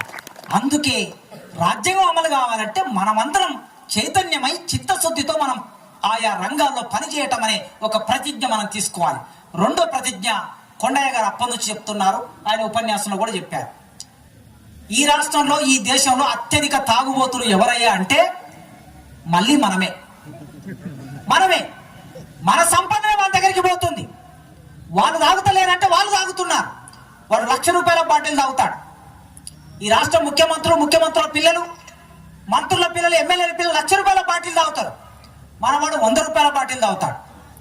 కాకపోతే వాళ్ళ శాతం 7%, 5%, 3%. మన శాతం 90%. 90% ఉన్న మనం తాగితే పొద్దుగూకులు కష్టం చేస్తారు. మీరు పొద్దుగూకులు కష్టం చేస్తే ₹500 వస్తాయి, లేదా ₹1000 వస్తాయి అనుకుందాం. మంచి పని చేస్తే, మేస్త్రి పని చేస్తే ₹1000 వస్తాయి, మామూలు పని చేస్తే 500 వస్తాయి. మీరు పొద్దుగూకులు కష్టపడి మీ చెమటంతా కార్చి, మీ శ్రమనంతా దానం చేసి కూలీ తెచ్చుకుంటే, ఆ కూలీలో తీసుకెళ్లి మీరు ₹100, $200 పెట్టి బాటిల్ తీసుకుంటారు. బాటిల్ తీసుకొని మీరు తాగుతారు. తాగిన తర్వాత అట్లా మీరు రోజుకు ₹100 లెక్క, మామూలుగా చెప్తున్నాను, ₹100 లెక్కేసుకోండి. నెలకు ఎంత అయితే 3,000 అవుతాయి. సంవత్సరానికి ఎంత అయితే 12 36,000 అవుతాయి. సరిగ్గా చెప్పిన లెక్కలు, నాకు లెక్కలు సరిగ్గా రావు. మా లెక్కల సార్ ఊకే కొట్టిన నన్ను చిన్నప్పుడు. అంటే ఒక సంవత్సరానికి మీరు తక్కువ రోజుకు ₹100 ఖర్చు పెడితే అంత డబ్బు అవుతుంది. మళ్ళీ పండుగలు వస్తాయి, పండుగలప్పుడు ఎక్కువ తాగుతారు, దోస్తులు వస్తారు, బంధువులు వస్తారు, వాళ్ళకి తాగించాలి. ఇట్లా లెక్క పెడితే ఒక మనిషి జీవితంలో సంవత్సరానికి ₹1,00,000 ఖర్చు పెడుతున్నారు. ఈ ₹1,00,000 ఎవరికి పోతున్నాయి? దోపిడిదారుడు, ఆ షాపు పెట్టినోడు, దాన్ని తయారు చేసినోడు, అమెరికా కంపెనీ, ఎవరెవరో కంపెనీలు ఉంటాయి. ఆ కంపెనీలో ఎవరెవరికో వాటాలు ఉంటాయి. వాటాలు ఉన్న వాళ్ళు ఇప్పుడు జైల్లో ఉంటారు. ఇది ఒక పెద్ద కథ నడుస్తూ ఉంటది. వాళ్ళకి నీ డబ్బులు వారికి పోతాయి. నీకేం జరుగుతుంది? నీ కార్యం చెడిపోతుంది, నీ కిడ్నీ చెడిపోతుంది, నీ గుండె చెడిపోతుంది, నీ ఊపిరితిత్తులు చనిపోతాయి. చిట్ట చివరికి నువ్వు మంచం మీద పడతావు, నీకు టీబీ వస్తుంది. నువ్వు టీబీ వచ్చి దగ్గుతూ ఉంటే, నువ్వు మలమూత్రాలు మంచం మీద పోసుకుంటే, నీ మలమూత్రాలను ఎత్తేసేది నీ భార్య. నీ భార్య ఎక్కడ ఇంటి నుంచే నీ దగ్గరికి వచ్చింది, అన్యం పుణ్యం తెలవకుండా తల్లిదండ్రులు వదిలేసి నీ దగ్గరికి వచ్చింది, పెళ్లి చేసుకున్నది. మరి అట్లాంటి భార్య నువ్వు సంతోష పెడతావా? తాగి వస్తున్నటువంటి భర్త ఇంటికి వస్తే, ఆ తాగి వచ్చే భర్తను చూసి ఆ భార్య ఎంత బాధపడుతుందో ఒక్కసారి మీరు గుండె మీద చేసుకొని ఆలోచించండి. మీకు పిల్లలు పుడతారు. పిల్లలు పుట్టిన తర్వాత మీ పిల్లలు బడికి వెళ్లాల్సిన పిల్లలు, మా అయ్య తాగుపోతాడయ్యా అని బాధపడుతూ ఉంటే, లేదా 30 ఏళ్ళకి నువ్వు చచ్చిపోతే 25 ఏళ్ల వయసులో ఆ బిడ్డ ముండ మోస్తే జీవితం ఏమిటి ఒక్కసారి ఆలోచించండి. నీ కుటుంబం నాశనం అవుతుంది, నీ కుటుంబం రోడ్డు మీద పడుతుంది. వాళ్ళు మాత్రం ₹1,00,000 సంపాదించుకుంటున్నారు. పండుగల పేరు మీద, వీటి పేరు మీద, వాటి పేరు మీద డబ్బు మనం ఖర్చు పెడతాం. వాళ్ళ దగ్గర డబ్బు పోతుంది. మీ దగ్గర డబ్బు ఉంటే మిత్రులారా, పెద్దలారా, సంవత్సరానికి ₹1,00,000 మీరు ఖర్చు పెడితే, ఈ ₹1,00,000 పెట్టి ఇవాళ చూడండి, మొన్న బంగారం ధర 3 రోజుల కిందట 62,000, వారం కిందట 62,000, ఈ వారంలో 75,000 అయింది. ఇంత పెరిగింది. మీరు తులం బంగారం కొని పెడితే 10 సంవత్సరాల తర్వాత మీ బిడ్డ ఎదిగొచ్చినప్పుడు తులం బంగారం ఇవ్వాల వల్ల ఒక 70,000 పెట్టి కొంటే, అది ఆ నాటికి 3 లక్షలు అవుతుంది. ఎట్లొస్తాయి డబ్బులు? ఎక్కడి నుంచి వస్తాయి? మన కళ్ళ ముందు ఒకడు బాగా సంపాదిస్తాడు, వారికి డబ్బులు ఎక్కడి నుంచి వస్తాయి? ఇంతే. వాడు వెళ్ళి భూమి కొంటాడు, మనం వెళ్ళి తాగుతాం. మనం తాగకుండా ఇప్పటి నుంచి మీరు ఈ డబ్బును తీసుకెళ్లి ₹1,00,000 తీసుకెళ్లి ఒక 1/4 ఎకరం భూమి కొనండి ఏమన్నా వస్తే, పోనీ ఒక 10 గజాలు కొనండి, లేదా ఒక 2 లక్షలు పెట్టి ఒక 100 గజాలు కొనండి. 100 గజాల భూమి 2 సంవత్సరం తిరక్క ముందు అది నువ్వు 2 లక్షలు పెట్టుకుంటే అది 5 లక్షలు అవుతుంది. సంవత్సర కాలంలో ఒక 3 లక్షలు ఎక్కడి నుంచి వస్తాయి మనకి అదనంగా?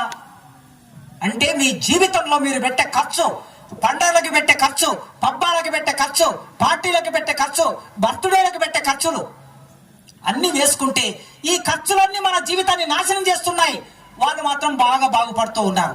అందుకే ఇవన్నీ మీరు మానేయండి. డబ్బును ఆదా చేయండి, జీవితాన్ని ఆదా చేయండి, గొప్పగా జీవించండి, చైతన్యంగా జీవించండి, చదువు వైపు మళ్లించండి. అప్పుడప్పుడు ఈ సమాజంలో పోరాటాలు జరుగుతూ ఉంటాయి. మీ ఊళ్ళో కమ్యూనిస్టు పార్టీ ఉన్నది, కమ్యూనిస్టు పార్టీ నాయకులు వేదిక మీద బీసీ నాయకులు కూడా ఉన్నారు, ఎస్సీ నాయకులు ఉన్నారు. మా టీ రామరావు కూడా కమ్యూనిస్టు పార్టీ. కమ్యూనిస్టులు ధరలు పెరిగితే ధరలకు వ్యతిరేకంగా పోరాటం చేస్తారు. అసలుకి ధరలకు వ్యతిరేకంగా పోరాటం, గ్యాస్ ధర, సిలిండర్ ధర ఎంత ఉండే? 200 ఉండే, 270 ఉండే.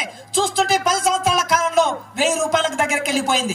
పెట్రోల్, నేను బండి కొనుక్కున్నప్పుడు పెట్రోల్ ధర ₹35 2004లో. ఇవాళ 2024 అంటే 20 ఏళ్ళకి వచ్చేసరికి పెట్రోల్ ధర ₹100 దాటింది. అసలు పెట్రోల్ ధర పెరుగుతుందని ఎప్పుడైనా ఆలోచిస్తున్నామా? బియ్యం ధర పెరిగిందని ఆలోచిస్తున్నామా? ఉల్లిగడ్డ ధర పెరిగిందని, నూనె ధర పెరిగిందని, ఎల్లిపాయ ధర పెరిగిందని, కారం ధర పెరిగిందని ఆలోచిస్తున్నామా? ఈ ధరల పెరుగుదల వాళ్ళు పెంచుతూ ఉన్నారు, వాళ్ళు లాభం పొందుతున్నారు, మన జేబుకు చిల్లు పడుతున్నది. దీనికి వ్యతిరేకంగా పోరాటాలు కూడా చేయకపోతే వాళ్ళు మనల్ని జీవితం అంతా దోపిడీ చేసేస్తారు. కనుక పోరాటాలు చేయండి, చైతన్యంగా ఆలోచించండి, మీ పిల్లల్ని చదివించండి. మీరు సమాజం గురించి సంస్కారవంతంగా మంచిగా మీ జీవితాన్ని కాపాడుకోండి. హాస్పిటల్కు పోతే హాస్పిటల్ కూడా అయితే రెడ్లవి, లేకపోతే కమ్మల్లయి, లేకపోతే వెలుమల్లయి, ఈ 3 కులాల వాళ్ళవే హాస్పిటల్ ఉంటాయి, మిగతా ఎవరి ఉండవు. మళ్ళీ హాస్పిటల్కి పోతే మన డబ్బు వాళ్ళ చేతుల్లోకి పోతుంది. కనుక ఇవన్నీ మీరు ఆలోచించాలని ఈ సందర్భంగా అంబేద్కర్ భావాల మీద ఈ సభను పెట్టి, ఈ సభలో మీతో మాట్లాడడానికి, ఇంతసేపు మీతో మాట్లాడడానికి నన్ను ఇక్కడికి ఆహ్వానించి మీరు ఇంతసేపు ప్రశాంతంగా విన్నటువంటి మీ అందరికీ పేరు పేరున ఉద్యమాభివందనాలు తెలియజేస్తూ, కృతజ్ఞతలు తెలియజేస్తూ, గద్దర్ రాశాడు ఒక పాట కారంచెడు సందర్భంలో. కారంచెడులో కలదొక పల్లె, కారంచెడులో కలదొక పల్లె, పల్లె పేరురా మాదిగ పల్లె, మాల సాయబు ఒడ్డెర జాతికి మాదిగ పల్లె తల్లి లాంటిది, శరణు గోరిన శత్రువునైనా ప్రేమతో చూసే పేదల పల్లె, ఊరే గీరని ఎవడన్నంటే మాటలు చక్కగా రాని అంటది, ఆస్తిపాస్తులు లేకున్నా మా ఆత్మగౌరవము ఉందంటాది, ఉన్న బట్టలను తెల్లగా ఉతికి మల్లె పువ్వులా పల్లెలుంటారు, కురిచిలో కూసుని కాపి దాగుతే ఉన్న దొరలకే కడుపుల మంట, ఎవనబ్బా సొమ్మేం తింటలేం మా సొమ్ము మా ఇష్టం అంటది దళిత పులులమ్మ. కారంచెడులో కలదొక పల్లె, పల్లె పేరుగా మాదిగ పల్లె, బాల సాయం ఒడ్డెర జాతికి మాదిగ పల్లె తల్లి లాంటిది. మాదిగ పల్లె తల్లి లాంటిది, మాదిగ పల్లె పులి లాంటిది. ఆ పులుల్లాగా మీరు జీవించండి, మేకల్లాగా బలి కాకండి అని కోరుకుంటూ ముగిస్తున్నాను. మరొకసారి మంగనూరు గ్రామ బహుజనుల తరపున, దళితుల తరపున, అందరి తరపున, ఈ సభ నిర్వాహకుల తరపున సార్కు నిండైన నమస్కారాలు తెలియజేస్తూ, ఇప్పుడు రిటైర్డ్ ఉద్యోగస్తులకు నిర్వాహకులు ముందుకు రావాల్సిందిగా విజ్ఞప్తి. నిర్వాహకులు ఎంటర్టైనింగ్ ధమాకాలు ఇంకా చూడాలనుకుంటే లైక్, షేర్ అండ్ సబ్స్క్రైబ్.